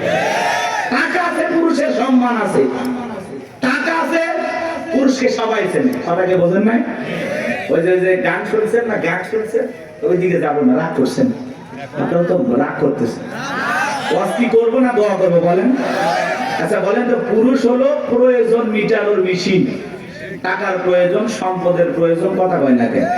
এই প্রয়োজন মিটানোর জন্য আল্লাহ আমাদের দুনিয়ায় পাঠাইছে। কথা কি বুঝতে পারতেছেন বাজান? মন খারাপ করবেন না। যে কথা বলতে চাচ্ছিলাম বাজান, দিল দিয়ে কথাগুলো বোঝার চেষ্টা করবেন, গভীর মনোযোগ দেবেন, সামনে গেলে মজা পাবেন। এই যুবক, তোমরা নিরাশ হয়ে না, তোমরা যুবক, আমিও যুবক, তোমাদের মনের দুঃখটা কি বুঝি। একটু অপেক্ষা করো, তোমাদের জন্য স্পেশাল কিছু আলোচনা মাথার মেমোরিতে সেভ করা আছে, সময় মতো ডাউনলোড দিয়ে শোনায় দেব। মা বোন যারা বসে আছেন, মা একেবারে নিরাশ হবেন না। মা মহিলা প্যান্ডেল মা বোনদের জায়গা হচ্ছে না, আমি শুনেছি। আর পাগলিদের জায়গা একটু বেশি লাগে। ওদের ঘরেও যেরকম দখল করতে চায়, বাহিরে গেলে দখল করতেছে। কথা বল না কেন? এই যে মা বোনদের জন্য কিছু ওয়াজ করা দরকার আছে না নাই? কিছু বাঁকা পথে মা বোন চলে, বাঁকা পথে চলা মা বোনদেরকে ওয়াজের মাধ্যমে আজকে একটু সোজা করা হবে। একটু সময় দেন, সামনে যায়। আমার ভাইয়েরা চলেন, সামনের দিকে যায় বাজান। ওই ডায়রিয়া কলেরা মহামারীতে হাজার হাজার মানুষ মারা গেল। টাকা ঢুকলো, টাকা পাইতে পাইতে এত টাকার মালিক হয়ে গেল বাজান, টাকা রাখার কারোর কোনো জায়গায় নাই। এবার বাদশার দরবার একদিন চলে আসছে, বাদশা আমার কাছে কিছু টাকা পয়সা আছে, এলাকায় যারা গরিব মানুষ খাজনা দিতে পারে না, দুঃখী মানুষ খাইতে পারে না, আমি তাদের একটু জনসেবামূলক কাজ করতে চাই। বাদশাটাকে বলে, বাবা তো ভালো উদ্যোগ, তোমার মতো ছেলে ঘরে ঘরে জন্ম নেওয়া দরকার। এইবার জনগণের সেই সমস্ত টাকাগুলো নিয়ে আসা গরিব মানুষের মাঝে বিতরণ করলেন, খাজনা পরিশোধ করে দিলেন। বলেন তো টাঙ্গাইলের মুসলমান বুঝে থাকলে বলেন তো টাকাগুলো ছিল কার? নেতা যে মাইক ধরে বলতেছে 5 লাখ দেব, ওই টাকা পাবে কোথা থেকে? আসমানের ফেরেশতারা প্যাকেট পাঠাবে নাকি? ভালো করে বুঝবেন কোন টাকা কোন জায়গায় যায়। আমাদের গাইবান্ধার আঞ্চলিক ভাষা একটা কথা বলে, মাছের তেল দিয়ে মাছ ভাজা। কথা কি বুঝতে পারতেছেন? জনগণের টাকা জনগণের মাঝে বিতরণ করে ফাও ফাও বাহাবা পাইলু। জনগণ থেকে বলে, আরে রাজ্যের বাদশা যদি এই ব্যক্তি না হয়া গোরস্থানের ছেলেটা হইতো, না জানি আমাদের কপাল খুলে যেত। নির্বাচনের আগে একটু জনসেবামূলক কাজ করা দরকার আছে না নাই? আমার এলাকার এক নেতা কাঁচা রাস্তা মানে মাটির রাস্তা বোঝেন তো বাজান, ইট পাড়তেছে, 2 গাড়ি ইট পাড়তেছে। মানুষজন বলে, বাবা ইট পাড়তেছে, তুমি তো এখনো নেতা হয় নাই, কারণটা কি? ছেলেটা বলতেছে, আপাতত ইট পাড়ে দিলাম, আর ভবিষ্যতে আমার মার্কায় যদি সিলভারে এলাকার নেতা বানায় দিতে পারে, আমার 1 নাম্বার টার্গেট এই কাঁচা রাস্তা পাকা করা। এই রাস্তাতে আপনাদের ছেলে স্কুলে যাইতে পারে না, আপনারা হাটে বাজারে যাইতে পারেন না, মাঝে মাঝে আপনাদের কথা মনে হলে রাতে ঘুম আসে না। কি অভিনয়! নেতা হতে গেলে অভিনয় জানার দরকার আছে তো না? কথা কয় না। যারাই নেতা এরাই কিন্তু পুরোটা কি অভিনেতা। অভিনয় না জানলে নেতা হওয়া যায় না বাজান। ভালো করে বোঝার চেষ্টা করবেন। জনগণ বিশ্বাস করে যদি নেতার মার্কায় সিল মারে, নেতাকে নির্বাচিত করে, নেতা তো এলাকায় থাকে না, ঢাকা শহরে বান্ধবী নিয়ে ঘুমায়। কথা বলেন ঠিক কি না? মার্কা থাকে যে কয়দিন, নেতার আনা গোনা সে কয়দিন। আমরাও জনগণ কম খারাপ না। 1.5 টাকার বিড়ি আর 3 টাকার চা খায় কি স্লোগান? বল্টু ভাইয়ের চরিত্র ফুলের মতো পবিত্র, নামাজ পড়া কক্ষ গাঁজা খাই 5 ওয়াক্ত, কমসুরিতে বাঁকা ভক্ত, শয়তানের 1 নাম্বার ভক্ত, হুজুরের জন্য খুবই শক্ত, চুষা খাই গরিবের রক্ত। পোস্টার লেখা যে গরিবের বন্ধু, ভোট দিয়ে দেখেন গরিবের কয় নাম্বার শত্রু। কথা বলেন। রাস্তার একটা ভিক্ষুক মহিলার দিকে 500 টাকা দিয়ে বলে, আপনার চেহারার মাঝে আমি আমার মাকে খুঁজে পাই। আম গাছে নেতার ছবি ঝুলানো থাকে, নির্বাচিত হওয়ার পরে এলাকায় থাকে না। আম গাছে বিদ্যুতের ঘুড়িতে নেতার বিশাল বিশাল ছবি, আর লেখা আছে আমি অমুক নেতা, যারা গালি বদনা, পবিত্র ঈদ উল আজহার শুভেচ্ছা, পবিত্র ঈদ উল ফিতরের শুভেচ্ছা। খালি ব্যানার দিয়ে শুভেচ্ছা জানায়, জীবনে কোনোদিন আর কাছে আসে না। এই নেতা ওই ব্যানার লক্ষ লক্ষ টাকা দিয়ে না বানাইয়া, ওই ব্যানারের টাকা দিয়ে যদি গরিব দুঃখী মানুষের মাঝে বিতরণ করো, তোমার ব্যানার লাগবে না গো, ব্যানার লাগবে না। জনগণ তোমার মার্কায় জায়গা মতো সিল মেরে দেবে। কথা কোন ঠিক কি না?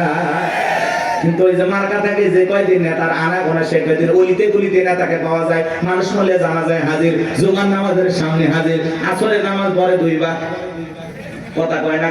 এক নেতা মানুষকে সালাম দিতে দিতে হোশ হারায় ফেলছে, রাস্তার খেজুর গাছ পায় 1 লাইনে সালাম দিয়ে যাচ্ছে। কর্মী চাচাকে ধরে কয়, নেতা এটা মানুষ না খেজুর গাছ। নেতা বলতেছে, আমি মনে করছি এটাও ভোটার। কথাকে বুঝতে পারতেছেন বাজান? এই জন্য আপনাকে আমাদের পরিবর্তন হওয়া লাগবে বাজান। বারবার ওদের কথাই ভোলা যাবে না, ভোলা যাবে না। আমাদেরকে ভালো ভালো লাগবে। মনে রাখবেন বাজান, দেশের জনগণ 1 নাম্বার, নেতাও 1 নাম্বার হবে। আপনি যদি পরিবর্তন করতে চান, অবশ্যই সমাজটাকে পরিবর্তন করতে পারবেন। এই জন্য আগে নিজের ভালো হওয়া লাগবে। আপনি যেমন দেশের নেতাও কিন্তু ওইরকম হবে। 2 নাম্বার আপনি নেতা হবে 4 নাম্বার। কথা কি বুঝছেন? আপনি সিটার নেতা হবে বিশ্ব সিটার। এই ওয়াজ করলে কি ভয় পাচ্ছেন নাকি? আমি কোনো দলে দালালি করতেছি? আমরা আগে ঠিক হবে। এক পাগল গাছের নিচে হাত তুলে বলে, আল্লাহ। আরে হারাক তো মানুষ বাইরে গেছে, 2-4 জন হারিয়ে গেলে কি হবে? পরে খুঁজবো। ওই মা কি মা আজকে শুরু করছে নাকি? বাচ্চা নিয়ে আসে, মাকে ধর, মাকে বাচ্চা হারায় যায়, মা কইতে পারবে না, মা না পাগলি। বাচ্চাকে কন্ট্রোল করবেন না? এ বাবা জাহিদ, এ তোমার মা কান্না করে, আসো বাবু আসো। সাতুটিয়ে বাড়ি, ও মা এত আল্লাহ বলা হলে স্বামী একদিন আর একজনের হাত ধরে চলে যাবে, টের পাবেন না। হ্যাঁ, বাচ্চা কন্ট্রোল করবে পার না কি মা বোন। অনেক মা বোন আসছে, এসে বাচ্চা টাচ্চা রাখে ওরা গল্পে লিপ্ত হয়ে গেছে। কেউ তোমার বিয়ে হয়েছে ওই মুখ জায়গায় না, তোমার স্বামী ভালো ব্যবসা করে, ও গল্প করতে বাচ্চা নেই, টেরই বাচ্চা নেই, ও বু ফুবু চাচি খালা নিয়ে ব্যস্ত হয়। আল্লাহ হেদায়েত দান করে। আর ওদের মাঝখানে এরকম একটু বিনোদন দরকার আছে নাকি, হারায় গেলে আর কি কি সংবাদ আছে দেবেন, দেখবেন আমি বলে দেব। একটি বাচ্চা হারিয়ে গেছে, নাম কি? জাহিদুল ইসলাম। বাবা জাহিদুল, তুমি কোথায় তুলতেছো ফুল? তোমার মা কান্নে হয়ে গেছে ব্যাকুল, তাড়াতাড়ি করে আসো। জাহিদুল চলে আসবে, মা কান্দেন না, বসে থাকেন। বাচ্চা হারাই নাকি এখনকার পোলাপান? এক করতেছেন নাকি আপনার? তাকবীর দেন, লিল্লাহি তাকবীর। একটা গোল গাছের তেঁতুল গাছ, কোন গাছ? তেঁতুল গাছের নিচে হাত তুলে বলে আল্লাহ। তেঁতুল গাছে রাজশাহীর ফজলিয়ামদের, রংপুরের হাড়িভাঙ্গাতে, সাফাই নবাবগঞ্জের কাঠিমন্দে, নওগাঁ পাহাড়ের আমরুপালিতে। আল্লাহ বলে পাগলের চোখটা খুলে দেখ, কোন গাছের নিচে দোয়া ধরেছিস? তেঁতুল গাছের নিচে দাঁড়ায়া। কিয়ামত পর্যন্ত আমসালে জামাত পাওয়া যাবে না। নির্বাচনের আগে 500 টাকা, 1000 টাকার বিনিময়ে, 200 টাকার বিনিময়ে নিজের পবিত্র আমানত ভোট বিক্রি করে দেশে উমরের মতো নেতা চাইলে পাওয়া যাবে না। এজন্য আগে আপনাকে ঠিক হওয়া লাগবে। আপনি যখন বলেন আল্লাহ আমার নেতাদেরকে উমরের মতো আদর্শবান নেতা বানাও, আল্লাহ তখন হাসে আর বলে উমরের দেশে থাকার মতো জনগণ কি হতে পেরেছিস? আগে নিজে ঠিক হ। আমার সাকাওয়াত ভাই আজ করলো, নামাজও পড়ে সুদও খায়। আপনি যখন সুদ খায় মুনাজাত করেন, রব্বানা আতিনা ফিদ দুনিয়া, আল্লাহ বলে তোর মতো সুদখোর হারাম করে দোয়া কবুল হবে না। সুদ খায়, ঘুষ খায়, হাত তুলে দাও, আল্লাহ মাফ করে দিন। ভালো ভাইয়া, আপনি জানেন না সুদ খাওয়া হারাম, ঘুষ খাওয়া হারাম, খাইতেছেন মজা লাগে, টাকায় টাকা বাড়ে, কারেন্ট সুদ, ওরে বদমাইশ। আল্লাহ হেদায়েত দান করে। জোরে বলেন না আমি। কষ্ট হচ্ছে নাকি আপনাদের? আমার ভাইরা ভিডিও কথাগুলো বুঝে যান। আমি যে কথা বলতে যাচ্ছিলাম, তালুকদার বংশের মতো যদি কলিজাটা বড় হয়, বাপের কাটা যদি হয়ে থাকেন, ডান হাতটা তুলে বলেন হুজুর যতদিন বেঁচে থাকবো নির্বাচনকে কেন্দ্র করে চা বিড়ি পান সিগারেট খাবো না, একটা টাকাও কোন নেতার কাছ থেকে নেব না, সৎযোগ্য নির্ভীক আল্লাহওয়ালা সমাজের নেতৃত্ব দেওয়ার মতো উপযুক্ত নেতাকে আগামীতে ভোট দিয়া নির্বাচিত করব। হাত তুলে ওয়াদা দেন, পারবেন তো ইনশাআল্লাহ? আপনার ভোটে যেন কোন চোর ডাকাত সন্ত্রাস এলাকার বিপুল পরিমাণের লুটপাটকারী ব্যক্তি যেন ক্ষমতার চেয়ারে বসতে না পারে। আঙ্গুলের সাপটা দেওয়ার আগে চিন্তা করা লাগবে, আমার ভোটে কোনো মোসারু, গাজারু, মাদারু, সুদারু আপনার ভোটে নির্বাচিত হয়ে যেন ধর্ষণ না করতে পারে, দেশের টাকা বিদেশে পাচার না করতে পারে। এমন নেতাদেরকে 54 বছরে দেখেছেন। আগামীতে যা করবেন বুঝে শুনে করা লাগবে। ভাবিয়া করিও কাজ, করিয়া ভাবিও না, পাথর দিয়ে মানুষকে করবে খুন, এমন নেতা সমাজে প্রয়োজন নাই। কথা বলেন ঠিক কিনা? চলে না বাজার সামনের দিকে যায়, কথা মানে একটু বেশি হয়ে গেল, মন খারাপ করছেন। কথা বলা লাগলো, অবস্থা যেমনই হোক বাজার দিল দিয়ে কথাগুলো শুনে যান। নির্বাচনের আগে একটু জনসেবামূলক কাজ সবাই করে, আর নির্বাচনের পাতিলে যে চা রান্না হয়, বৃষ্টি হওয়ার পরে খেলে পালে নিচে যে পানি যায়, ওইটা রং আর ওই পাতিলের চায়ের রং সমান। কথা কন ঠিক কিনা? এখন একটা চা খায়, বিড়ি খায়, সিগারেট খায়, নিজের পবিত্র আমানতটা বিক্রি করবেন না। মাথায় থাকবে। আল্লাহ হেদায়েত দান করেন। চলেন সামনের দিকে যাই বাজান। এইবার মিশরের মন্ত্রী মারা গেল, নির্বাচন শুরু হয়ে গেল। আগে তো জনগণের মন কায়রে নিয়েছে, সবাই বলে ভোট দিবা কোনখানে? কয় ফেরাউন যে মার্কাদার আছে তার মাঝখানে। এক চান্সে সবাই মিলে ফেরাউনকে ভোট দিয়া মিশরের মন্ত্রী বানায় দিল। কিছুদিন পরে আল্লাহর খেলা বোঝা বড় ভাই, বার্ধক্যজনিত কারণে মিশরের বাদশা মারা গেল, সিংহাসন ফাঁকা হয়ে গেল। ফেরাউন সমস্ত জনগণ আর নেতাদেরকে ডেকে বলে, দেশের জনগণ শোনো দিয়া মন, দেশের বাদশা মারা গেছে, বাদশা ছাড়া একটা দেশ চলতে পারে না, তোমরাই বলো মিশরের বাদশা হবে কে? সমস্ত জনগণ ডেকে বলে, অনেক আগে আপনাকে চেনা জানা হয়ে গেছে, আপনি মিশরের বাদশা হয়ে যান, আমাদের কার কোন জনগণ যখন সমর্থন দিল, ফিরাউন নেতাদেরকে ডেকে বলে তোমরা বলো আপত্তি আছে, নেতারা ডেকে বলে আমাদের কোনো আপত্তি নাই, জনগণ সমর্থন দিয়েছে, আপনি নেতা, কোনো সমস্যা নাই। এইবার সবার সমর্থন পাইয়া মিশরের বাদশা হয়ে গেল, ক্ষমতার চেয়ারে বসে ঠেসছে কি। রাতের বেলায় ফিরাউন ঘুমাইতে যায়, চোখে আর আরামের ঘুম আসে না, ঘুম থেকে লাফায় লাফায় ওঠে।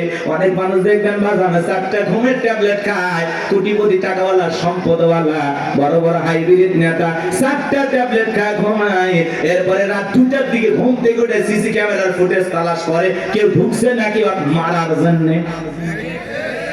কারণ বিল্ডিং এর প্রত্যেকটা জায়গায় খালি দুর্নীতির গন্ধ, জুলুমের গন্ধ, মানুষ মারার গন্ধ, মানুষকে প্রতারণা ধোঁকা দেওয়ার গন্ধ। কথা বলেন না কেন? ওই বিল্ডিং কি আমনে দাঁড়াইছে? রাগ করতেছেন আপনারা? এ বাজার গো, আমার লম্বা করব না। ধনী মানুষ টাকা আছে, সম্পদও আছে, দামি বিছানা আছে, দামি খাট আছে, কিন্তু ঘুমটা নাই। আর গরিব রিক্সা চালায়, ভ্যান চালায়, মাঠে কাজ করে, আলু ভর্তা দিয়ে, ডাল ভাজি দিয়ে, সবজি দিয়ে ভাত খায়, বউকে কোলে নিয়ে ঘুমায়, কি আরামের ঘুম। কথা বলেন না কেন? আর ধনী স্বামী স্ত্রীর মধ্যে দাও কুড়ালের সম্পর্ক, বউ আলাদা খাটে, স্বামী আলাদা খাটে, ইয়া তো ধনী হয়ে গেছে, এখন স্বামী স্ত্রীর মধ্যে মহব্বত ভালোবাসাই নাই। আছে না না এরকম পরিবার? ওই দিকে আর যাচ্ছিলাম, সামনে গেলে মহিলাদের ওয়াজ করবো, চলেন না যাই। যে কথা বলতে যাচ্ছিলাম, ফিরাউনের চোখে ঘুম নাই, তার দরবারে জ্যোতিষী ছিল 400 জ্যোতিষী লিডার নাম দবিরা, বয়স হলো 320 বছর। দেখে বলে দবিরা, কেন জানি রাতের বেলায় ঘুমাইতে পারি না, আজে বাজে স্বপ্ন দেখে লাফায় লাফাতে, কারণটা কি? দবিরা এইবার দেখে বলেন এত অপেক্ষা করেন, একটু আমাকে সময় দেন। দবিরা সময় নিয়ে বাক্য গবেষণা করে বলেন নেতা, যদিও ছিলেন ভবঘুরে জবক তরমুজের ক্ষেতের লেবার, গোরস্থানের দারোয়ান, এরপরে মিশরের মন্ত্রী, বর্তমান রানিং বাদশা, আঙ্গুল ফুলা কলার গাছ, কিন্তু আপনার ভবিষ্যৎ জীবন বড় অন্ধকার। আগামী 3 মাসের মধ্যে বনি ইসরাইল সম্প্রদায়ের ভিতরে মুসা নামের একটা ছেলে জন্মগ্রহণ করবে, ওই মুসার কারণে রাজত্ব পাওয়ার ক্ষমতা থাকবে না। নেতারে, এমনকি আপনার জীবন যাওয়ার সম্ভাবনাও দেখা যায়। এই কথা শোনার পরে ফিরাউনের মাথা ঠান্ডা না গরম? খালি গরম। মানে রবিরা যদি বলতো মুসা আসবে, খানকা বানায় বসে বসে জিকির করবে, তাহলে মাথা গরম করতো না। আজ বাংলাদেশের দিকে তাকায় দেখবেন, যারা খানকা বসাইয়া জিকির করতেছে, লাফালাফি করতেছে, নারী পুরুষ একত্রে হয়ে ঢোলক বাজায় জিকির করে আর গান গে দেখে না, কয় পানির ভিতর জ্বললে বাতি, ঝড় বাতাসেও নেবে না, ল্যাংটা বাবার মুরিদ হইলে নামাজ রোজা লাগে না। যেই পীর সাহেব বলবে নামাজ রোজা লাগে না, ওটা পীর না, টাটকা শয়তান। সিজদার মতো একটা সিজদা দিবি, জান্নাত পার হয়ে জাহান্নামের তলে পড়বি। আছে না নাই? লালন শাহ মাজারে দেখলেন না, মহিলারা গাঁজার কলকিতে টান মেরে খাইয়া বলতেছে আমি বিমানে উঠতেছি। প্রকাশ্যে জনগণের সামনে মাজার গুলোতে গাঁজা খাওয়া হয়, মাজারে গাঁজার কলকিতে এত ধোঁয়া ছাড়ে বাজার, রাস্তায় প্রশাসনের লোক দাঁড়িয়ে থেকে বলে মনে হয় ওরসের রান্না চলছে। কথা বল না কেন? ভণ্ডগুলো ভণ্ডামি করে যাচ্ছে আর বলে আমরা হকের দরবারে আছি। আছে না নাই? কথা বলেন না কেন? ভণ্ডামি পাইছেন, জায়গা পান না। পিছ দিল শাহজালাল খানকাই পীর, রাজপথে পীর, নারায়ে তাকবীর হুঙ্কার দিয়েছে, গৌর গোবিন্দ ধুতি পরার টাইম পাইনি। কথা বলেন ঠিক কিনা? এরকম শাহজালালের মতো পীর দরকার আছে না নাই? আল্লাহ ওয়ালা ভালো জিনিস, ওয়াকুনু মাস-সাদিকিন, আল্লাহ বলে তোমরা সত্যবাদীদের সঙ্গে হও। যে পীরের পা থেকে মাথা পর্যন্ত নবীর সুন্নাত দিয়ে ঢাকা, যার চেহারার দিকে তাকাইলে আল্লাহর কথা স্মরণ হয়, এরকম আল্লাহ ওয়ালা যেখানে আমরা আছি সেখানে গাঁজাখোর, ভণ্ড, লালু বাবা, কালু বাবা, শিকল বাবা, তালা বাবা, যেখানে শয়তান আছে সেখানে।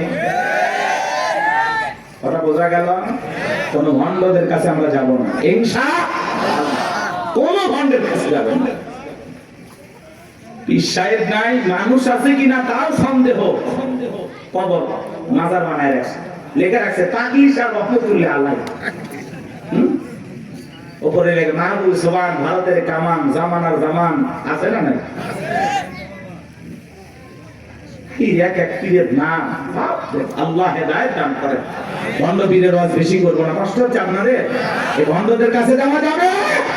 এমনও পীর আছে মহিলা মুরিদ দেখে মাথা ঠিক থাকে না, 2 হাত বাড়ায় বলে মাই আয়।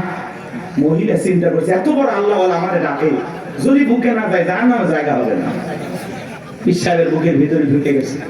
আর পীরের বুকের ভিতরে ঢুকে এত শান্তি পাইছে, আনন্দের ঠেলা গান গায়, বাবা আমি তোমায় ভালোবাসি, তোমার চরণ ছুঁইতে বাবা তোমার কাছে আসি গো বাবা, আমি তোমায় ভালোবাসি।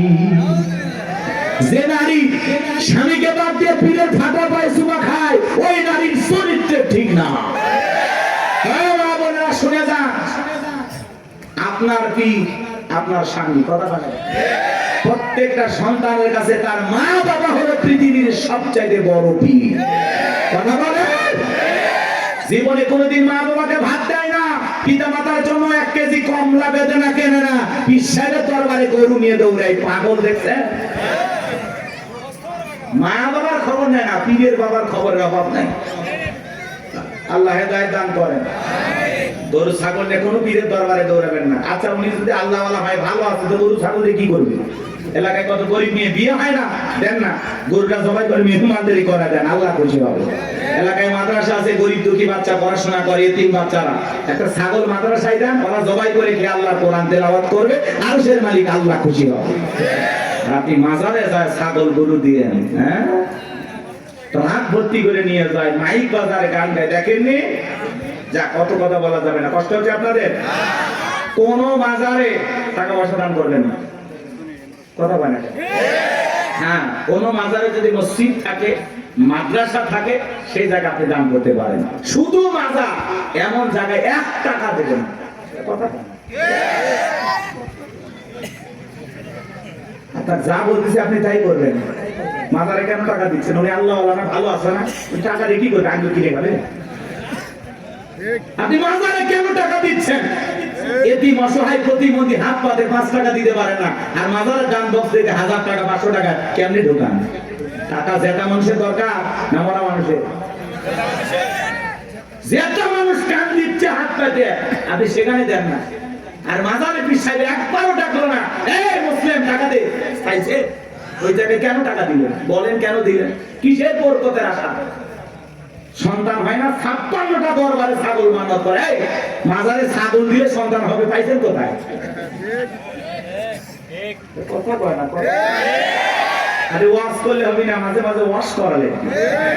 আরে ভাই আমাদেরকে দেন, মাদ্রাসায় দেন, কথা কয় না। লোক খুঁজে পান না, একটা মানুষ চোখের সামনে কান্দে মরে যাচ্ছে, ওই জায়গা দেয় না, ওই মরা পিসাবতা দিয়ে এসেছে। ওই পীর আছে না, কলার গাছ আছে, আসলে কোন মাজার কিনা আপনি জানেন? অধিকাংশ মাজার মিথ্যে মিথ্যে মাজার বানায় বন্যামি শুরু হয়ে গেছে, কথা ডেকে না। আল্লাহ যেন আমাদের হেদায়েত দান করেন। একটু জোরে বলেন আমি। আমার কথায় অনেক মাদার গুজারিরা বিরক্ত হয়েছে, অনেকে ফোন দিয়ে হুমকি দিছে, তোমরা আল্লাহ আল্লাহর বিরুদ্ধে কথা বলো, মরার আগে জবান বন্ধ হয়ে যায়। চিন্তা করছেন? ফরিদপুরে সালতা থানা আক্রোশী আছে না, আগে যাইতে পারি না, আমার সেই হুমকি দিত, এই থানা এসে তোর হাত পা কেটে নেব। এই গত 29 তারিখে ওই জায়গায় বয়ান করে আসছে, কই হাত পাটা করত না, হাত পা কাটার লোকগুলো খুঁজে পাইনি। কারণ ওই যে ওদের দেখে নিয়ে আমি একটু সাইজ করছিলাম, খবরদার এই ভণ্ডদের কাছে যাবেন না। হক্কানি আল্লাহ ওয়ালা ভালো, সেখানে আপনি যাবেন, কিন্তু ভণ্ডদের কাছে যাব না। যেখানে ইসলাম আছে সেখানে আমরা আছি, যেখানে ভণ্ডামি আছে সেখানে আমরা নারী পুরুষ একত্রে যেখানে। আরে ভাই, মহিলা মানুষ কাছে থাকলে মাথা ঠিক থাকে, কিসের জিকির? জিকিরের কথা মনে থাকবে। আল্লাহ হেদায়েত দান করেন। ওই জন্য তো ভণ্ডরা বলে মনের পর্দা বাইরের পর্দা, শুনছেন না? মনের পর্দা বড় পর্দা, বাইরের পর্দা খুলে ফেলা। মনের আলো বড় আলো, বাইরের আলো নিয়ে ফেলা। রাত 12টার সময় বাতি নিবেছে, এখন কি জিকির হচ্ছে আপনারা বুঝেন না। আল্লাহ হেদায়েত দান করেন। আমার ভাইরা চলেন সামনের দিকে যাই। আজও পৃথিবীর জমিনে যারা মাজার নিয়ে বসে আছে, খানকায় বসে আছে, এদেরকে কেউ টার্গেট করে না। যারা আল্লাহর জমিনে আল্লাহ দ্বীনকে কায়েম করতে চায়, কোরআনের সমাজ ব্যবস্থা কায়েম করতে চায়, আল্লাহর আইন দিয়ে জমিনটা পরিচালনা করতে চায়, তাদেরকে টার্গেট করে করে ভিতরে ঢোকানো হয়। কথা বলে ঠিক কিনা? ফিরাউনের মাথা গরম হয়ে গেছে, হামানকে দেখে বলে, এটা তো হামান, এই দিগায়। হামানের মাথায় কোনো চুল ছিল না, সাদে মাল নাই, বাম পাল্ল, পুরো মাথা ছিল ভারতের দমদম এয়ারপোর্ট। দেখে বলে, হামান রে, তারা নবীরা বলল একটা মুসা নামের ছেলে জন্মগ্রহণ করবে, ওর কারণে রাজত্বের জিয়া থাকবে না, ক্ষমতা থাকবে না, এমনকি আমার জীবনটাও নাকি চলে যাবে, এটা তো মেনে নেওয়া যায় না। হামান ডেকে বলে নেতা টেনশন নাই, মাইট ইজ রাইট, জোর যার মূল্য তার, পাওয়ার রাজত্ব আমাদের, ক্ষমতা আমাদের হাতে, আমরা যা বলবো মিশরের জনগণ তাই মানতে বাধ্য। বলে কি করতে চাস? হামান ডেকে বলে নেতা যত ছেলে সন্তান জন্মগ্রহণ করবে সবাইকে জবাই করে করে দুনিয়ার বুক থেকে বিদায় করে দেব, তাহলে আপনার শত্রু মুসার আগমন ঘটবে না। এমন কথা শোনার পরে ফিরআউন ডেকে বলে হামান রে, আসলেই তোর মাথায় বুদ্ধি আছে, তবে শোন, ছেলেগুলোকে জবাই করবি, মেয়েগুলোকে জবাই করবি না, কারণ ছেলেদের মধ্যে আমার শত্রু আছে, মেয়েদের মধ্যে কোনো শত্রু নাই। তার মানে চোর বলে মানুষ ভালো, মোবাইল নিয়ে গেল, সিম কার্ড খুলে দিয়ে গেল, কথা বলেন ঠিক কি না? সন্তান জবাই করা শুরু হয়ে গেল, 3টা মাস অতিবাহিত হয়ে গেল। দবিরাকে ডেকে বলে দবিরা এইবার গবেষণা করে দেখ আমার পথের কাটা মুসা মরলো না বাঁচলো। দবিরা গবেষণা করে বলে না, তার 3টা বর্ণনা পাওয়া যায় বাজান। একটি বর্ণনায় বলা হয়েছে 20,000, আর একটি বর্ণনায় বলা হয়েছে 24,000, আর একটি বর্ণনায় বলা হয়েছে 80,000। দবিরা ডেকে বলে না, তো যদিও হাজার হাজার মায়ের মুখ খালি কইরা সন্তানগুলোকে জবাই করে বিদায় করেছেন, কিন্তু আপনার পথের কাটা মুসা এখনো মরে নাই, মরে নাই, মায়ের কোলে জীবিত আছে, সুস্থ আছে, কিন্তু কোন বাড়িতে আছে, কোথায় আছে, এইটা বলার ক্ষমতা আমাদের নাই। বলেন আল্লাহু আকবার। ওয়া মাকারু ওয়া মাকারাল্লাহ আল্লাহু খায়রুল মাকিরিন। এলাকার আল্লাহ চাই মুসারে বাঁচাতে, ফিরআউন চাই মারতে, আর 14 গোষ্ঠী এক জায়গা হয়ে মুসার একটা পছন্দ জিততে পারবে না, কথা বলেন ঠিক কিনা? ফিরআউন আগান্বিত হয় বলে, এ সেনাবাহিনীর দল, এতগুলো মারলি, আসলটাই মারতে পারলি না, এলাকায় তল্লাশি চালাও, চিরনবিধান চালাও, ঘরে ঘরে প্রবেশ করো, যেখানে মুসারে পাইবা দরবার জবাই করবা, আমার মাথার টেনশনটা দূর করো, যাও। একদল সেনাবাহিনী মুসা নবীর বাড়ি থেকে রওনা করেছে। মুসা নবীর বড় বোন, তার নাম মারিয়াম, দেখে বলে মা, ওই যে ফিরআউনের সেনাবাহিনী দেখা যায় মা, আর বুঝি ভাইকে বাঁচানো গেল না। মুসা নবীর মা সন্তানকে দিক সেদিক দৌড়ায়, কে যেন ইলহামের মাধ্যমে আওয়াজ দেয়, বলে মুসা মা, তোমার সন্তানটাকে চুলার ভিতরে ফেলায় দাও, কথা দিলাম গো, তোমার সন্তানটাকে আবার তোমার কোলে ফেরায় দেব, বলুন সুবহানাল্লাহ। মুসা নবীর মা তাই করলেন। লম্বা ঘটনা বাজান সংক্ষিপ্ত করে বলে দিয়ে যায়, ফিরআউনের সেনাবাহিনী তল্লাশি চালাইয়া তন্ন তন্ন করে ঘর বাহিরে সব জায়গায় খুঁজে তারা চলে গেল। এইবার মুসা নবীর মা চোখের কোণায় পানি নিয়ে কাঁদেন, আর মনে মনে ভাবেন সন্তান বুঝি আগুনে পড়ে কয়লা হয়ে গেছে। কাছে যায় তাকায় দেখেন, না না, মুসা নবী আগুনে পড়ে নাই, মুসা নবী চুলার ভিতরে পড়ে মুস্কি মুস্কি হাসতেছি। সন্তানটাকে কোলের মধ্যে নেবেন, কে যেন তাই আওয়াজ দেয়, বলে মুসার মা, কতদিন জালেম ধরে ভয় লুকিয়ে রাখবা, সিন্ধুক একটা বানায়া দরিয়ার বুকে ভাসায়া দাও, কথা দিলাম গো, তোমার ছেলেটাকে আবার তোমার কোলে ফেরায়া দেব। মুসা নবীর মা টেনশনে পড়ে গেলেন, সিন্ধুক পাবেন কোথায়? পরের দিন সকালবেলা কে যেন ডেকে বলে, মিস্ত্রি লাগবে না, আমি একজন মিস্ত্রি। মুসা নবীর মা তাইকে বলে, মিস্ত্রি দিকে আসো। জীবনে কেউ মিস্ত্রি বলে চিল্লাইলো না, তুমি কিসের মিস্ত্রি, কি বানাইতে পারো? মিস্ত্রি ডেকে বলে, মা, আপনি যদি মনে করেন এমন একটা সিন্ধুক আপনার দরকার, যে সিন্ধুকের ভিতরে আপনার সন্তানকে তুলে দরিয়ার বুকে ভাসায় দেবেন, ও মা, চাইলে এমন একটা সিন্ধুক আমি বানাই দিতে পারি, তাই নাকি? বলে হ্যাঁ। মুসা নবীর মা ডেকে বলে, মিস্ত্রি, তুমি তোমার মনের কথা বলেছো, এরকম একটা সিন্ধুক আমার প্রয়োজন। মিস্ত্রি ডেকে বলে, মা, কিছু যন্ত্রপাতি আছে, ধার দেওয়ার জন্য পানির প্রয়োজন হতে পারে, আবার না হলেও চলবে, আপনি একটু ভিতর থেকে পানি নিয়ে আসেন। মুসা নবীর মা ভিতর থেকে পানি নিয়ে এসে দেখে মিস্ত্রি সুন্দর একটা সিন্ধুক বানায়া দাঁড়িয়ে আছে। এবার সিন্ধুকটা হাতের মধ্যে দিয়ে মিস্ত্রি দৌড়ায়, পেছন থেকে ডেকে বলে, মিস্ত্রি, লোহার পয়সা কি নিবা না, কাঠের পয়সা কি নিবা না, তোমার পারিশ্রমিকের দামটা কি নিবা না? মিস্ত্রি ডেকে বলে, মা, যারা বিপদে পড়ে আমি তাদের উপকার করি, বিনিময়ে টাকা পয়সা গ্রহণ করি না।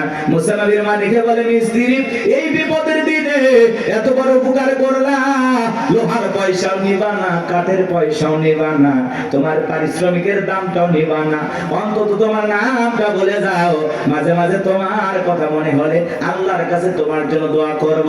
মিস্ত্রি ডেকে বলে, মা, আমি দুনিয়ার কোন সাধারণ মিস্ত্রি স্ত্রী না, আমি আল্লাহর ফেরেশতা, আমার নাম জিবরাইল। এইবার সিন্ধুকের ভিতরে মুসা নবীকে তুলে দরিয়ায় ভাসায় দিলেন। আর মেয়ে মারিয়ামকে বলে, মা সিন্ধুক ভাসতে ভাসতে কই যায় খবর নিয়ে আসবি। ওই দিন বিকেল বেলা ফিরাউন তার প্রিয়তমা স্ত্রী আসিয়াকে নিয়ে আসছে সমুদ্রের সৈকতে হাওয়া খাইতে। মাঝে মাঝে বউকে একটু বিনোদন করা দরকার, আছে না নাই? হালাল বিনোদন। মাঝে মাঝে ভাবি কিনে কক্সবাজার চলে যাবেন যদি সামর্থ্য থাকে। কথা কয় না? বউকে পর্দা করাইয়া নিয়ে যাবেন। আমি কি বলছি কক্সবাজারে যে হাফ প্যান্ট পরে গোসল করবেন, তাহলে গুনাহ হবে। কথা কয় না কেন? কিছু পোলাপান আছে বউ সুন্দরী, মাথা কাজ করে না, কক্সবাজার নিয়ে যায় ঘোড়া আরো করে তুলে সেলফি তোলে, সুন্দর করে সমুদ্রের পানিতে গোসল করতেছে, সেলফি তোলে। বিকেল বেলা আইডিতে পোস্ট করে বলে, প্রিয়তমার সাথে কক্সবাজারের প্রথম দিন কিছু ছবি তুলেছি দোস্ত তোমাদের দেখার জন্য। ভাবিকে বৃষ্টি ভিজা শরীরে কেমন লাগতেছে একটু লাইক কমেন্টসে জানাও। এর চাইতে মূর্খ বেয়াদব সমাজ আর কেউ আছে নাকি? যে নিজের বইয়ের ছবি ফেসবুক আইডিতে ছাড়ে, এর রুচিতে সমস্যা। কথা বলেন? এই বউ হলো পার্সোনাল জিনিস, একান্তই আমার, এটা পাবলিসিটি করার জিনিস না। কথা বলেন? এমনিতে নিয়ে মানুষকে জ্বালায় আছি আমরা, তার উপর আবার বইয়ের ছবি ফেসবুকে ছাড়ে। কত পাগল আছে না? না হুজুর এখন একটা গান বানাচ্ছে, শোনি? কথা কয় নাকি? শুনছেন? কোন গ্রামে বাড়ি তোমার, কেমন তোমার বাপ, ফেসবুকে ছবি সাইডে করছো কেন বাপ? শুনছেন না? যাই সময় নাই, অনেক লম্বা হবে, কষ্ট হচ্ছে আপনাদের, বিরক্ত হয়েছেন আমার কথা? মহিলা দল আজ একটু পরে হবে, আপনার আগে ঠিক হন। কি বউকে মাঝে মাঝে বিনোদন করবেন? পিকনিক স্পট গুলো যেখানে ভদ্র লোকেরা যায় সেখানে যাবেন, মাঝে মাঝে বউকে নিয়ে একটু ঘোরাফেরা করবেন, নিজে বউরে একটু সময় দেবেন, না হলে অন্য আরেকজনের সাথে ঘোরাঘুরি করবে, আপনি টেরই পাবেন না। এরকম মহিলা আছে না? নাই? আর একবার যদি বউ বাঁকা পথে চলে, ওই বউকে সোজা করা কঠিন। নষ্ট গাড়ি ঠিক করা যায়, কিন্তু নষ্ট নারীকে ঠিক করা যায় না। একবার যদি একটা নারীর চরিত্র নষ্ট হয়ে যায়, ওই নারী একটা পতিতার চাইতে নিকৃষ্ট হয়ে যায়। এর জন্য বাজার কথাগুলো বাস্তব। নষ্ট গাড়ি ঠিক করা যায়, কিন্তু নষ্ট নারীকে ঠিক করা যায় না। নারী এমন একটা জিনিস, নারী বুঝতে পারলে নিয়ামত, না বুঝতে পারলে কিয়ামত। বুঝতে পারলেই ঘরে সুন্দর পরিবেশ নিয়ে বাঁচতে পারবেন, আর না বুঝতে পারলে ঘরে আগুন চলবে, দাউ দাউ করে অশান্তির আগুন জ্বলবে। ওই আগুনে শুধু আপনি জ্বলবেন, আপনার পরিবারও জ্বলবে, সমাজ জ্বলবে। কথা বলে ঠিক না? আরে ভাই, মসজিদে মুয়াজ্জিনি করে, বইয়ের জ্বালায় গলা দড়ি দিয়ে মরছে, দড়ি দিয়ে মরছে। কয়েকদিন আগের ঘটনা। হুজুর মানুষ আমরা মারবেও পারি না, শাসনও করে পারি, কি দিয়ে মারবেন? আল্লাহ এমন একটা সিস্টেম দিয়েছে মারা, ওই মেসওয়াক পরিমাণে 1 বিঘা। কথা কয় না? আচ্ছা, এটা তো মারা যায় 8 ইঞ্চি দিয়ে। কথা কয় না? এটা পান্টি হলো, অনেকে পাই হুজুর প্লাস দিয়ে মারো, মানে প্লাস দিয়ে ওই পান্টি ধরবি না, হাত দিয়ে ধরালে। আর কার বউ যদি মমতাজের মতো মোটা হয়, আর ওই পান্টি যদি পিঠে বাজায়, বউ কবি আমার কাতুকুতু লেগেছে। কথা কন ঠিক? ইসলাম এমন একটা সুন্দর সিস্টেম আল্লাহ তাআলা আমাদেরকে দিয়েছেন। ইসলাম এত সুন্দর একটি ধর্ম, আসলে বউ মারার পক্ষে আল্লাহও নাই। কথা কয় না? আল্লাহ বলতেছে বউ ভালোবাসার জিনিস, নারীকে। আর তুমি যদি সকালে বউরে পিটাও, রাতের বেলা কই ঘুমাবা? ওই বউয়ের কাছে যাতে তোমার লজ্জা করবে না? কথা কয় না? আর পাগল, কিছু পাগল আছে না, বউরে এমন পিটান যতক্ষণ আব্বা ডাকছি ততক্ষণ ছাড়বো না। মানুষের গৌরী এত মারিস কেন? তাই মারবো না। এই বেহানারি বাবার কাছে আমি 1.5 লাখ টাকা পাই, মাত্র 1 লাখ টাকা দিয়েছি, এখন আমি 50,000 টাকা পাই। ও মনে হয় শ্বশুর বাড়ি থেকে হালখাতার টাকা পাই। এরকম যৌতুক লোভী কিছু আছে না? যারা যৌতুকের জন্য বউকে পিটায়, এরা হলো ছোট লোক। কথা বলেন? এরা সমাজের জঘন্য লোক। কথা বলেন? এই পুরুষ না টাকা ইনকাম কর, যা ইনকাম কর। শ্বশুরের টাকা লোক কাঁচা পায়খানা খাওয়া যেমন হারাম, কন্যা পক্ষের কাছ থেকে জোর করে যৌতুক দাবি করা তেমনি হারাম। তো যৌতুকের টাকা না খাওয়া 2 কেজি খা। কি সাকত ভাই মন খারাপ করতেছেন? এলে চলবে, রাগ করতেছেন নাকি আপনারা? ভাই যৌতুক নিয়েছেন নাকি আপনি? উঠতেছেন কেন? তাকবীর দেন, লিল্লাহি তাকবীর। আমার ভাইরা গভীর মনোযোগ দিয়ে শুনবেন বাজান। সামনের দিকে গেলে একটু কষ্ট হবে আপনাদের। কষ্ট হচ্ছে? চলেন সামনে গেলে মজা পাবেন বাজান। এইবার ফিরাউনের ঘাটে সিন্ধুক চলে আসলো।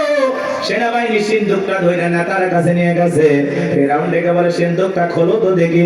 সিন্ধুকটা যখন খোলা হলো, সবাই তাকায়া দেখে সিন্ধুকের ভিতরে মনে হয় পূর্ণিমার চাঁদ উদয় হয়েছে। আসিয়ার চক্ষু শীতল হয়ে গেল। ফিরাউন দেখে বলে, তরবারি আন, জবাই কর। এইটাই মুসা। আসিয়া বলে, থামো, খালি মারাই শিখছো, এতগুলো মারলা তাও কি শান্তি পাইলা না? ও স্বামী, এই ছেলেটাকে মারার আগে আমার একটা প্রশ্নের উত্তর দাও। এই যে সিন্দুকটা দেখা যায়, এমন কাঠ কি তোমার দেশে পাওয়া যাবে?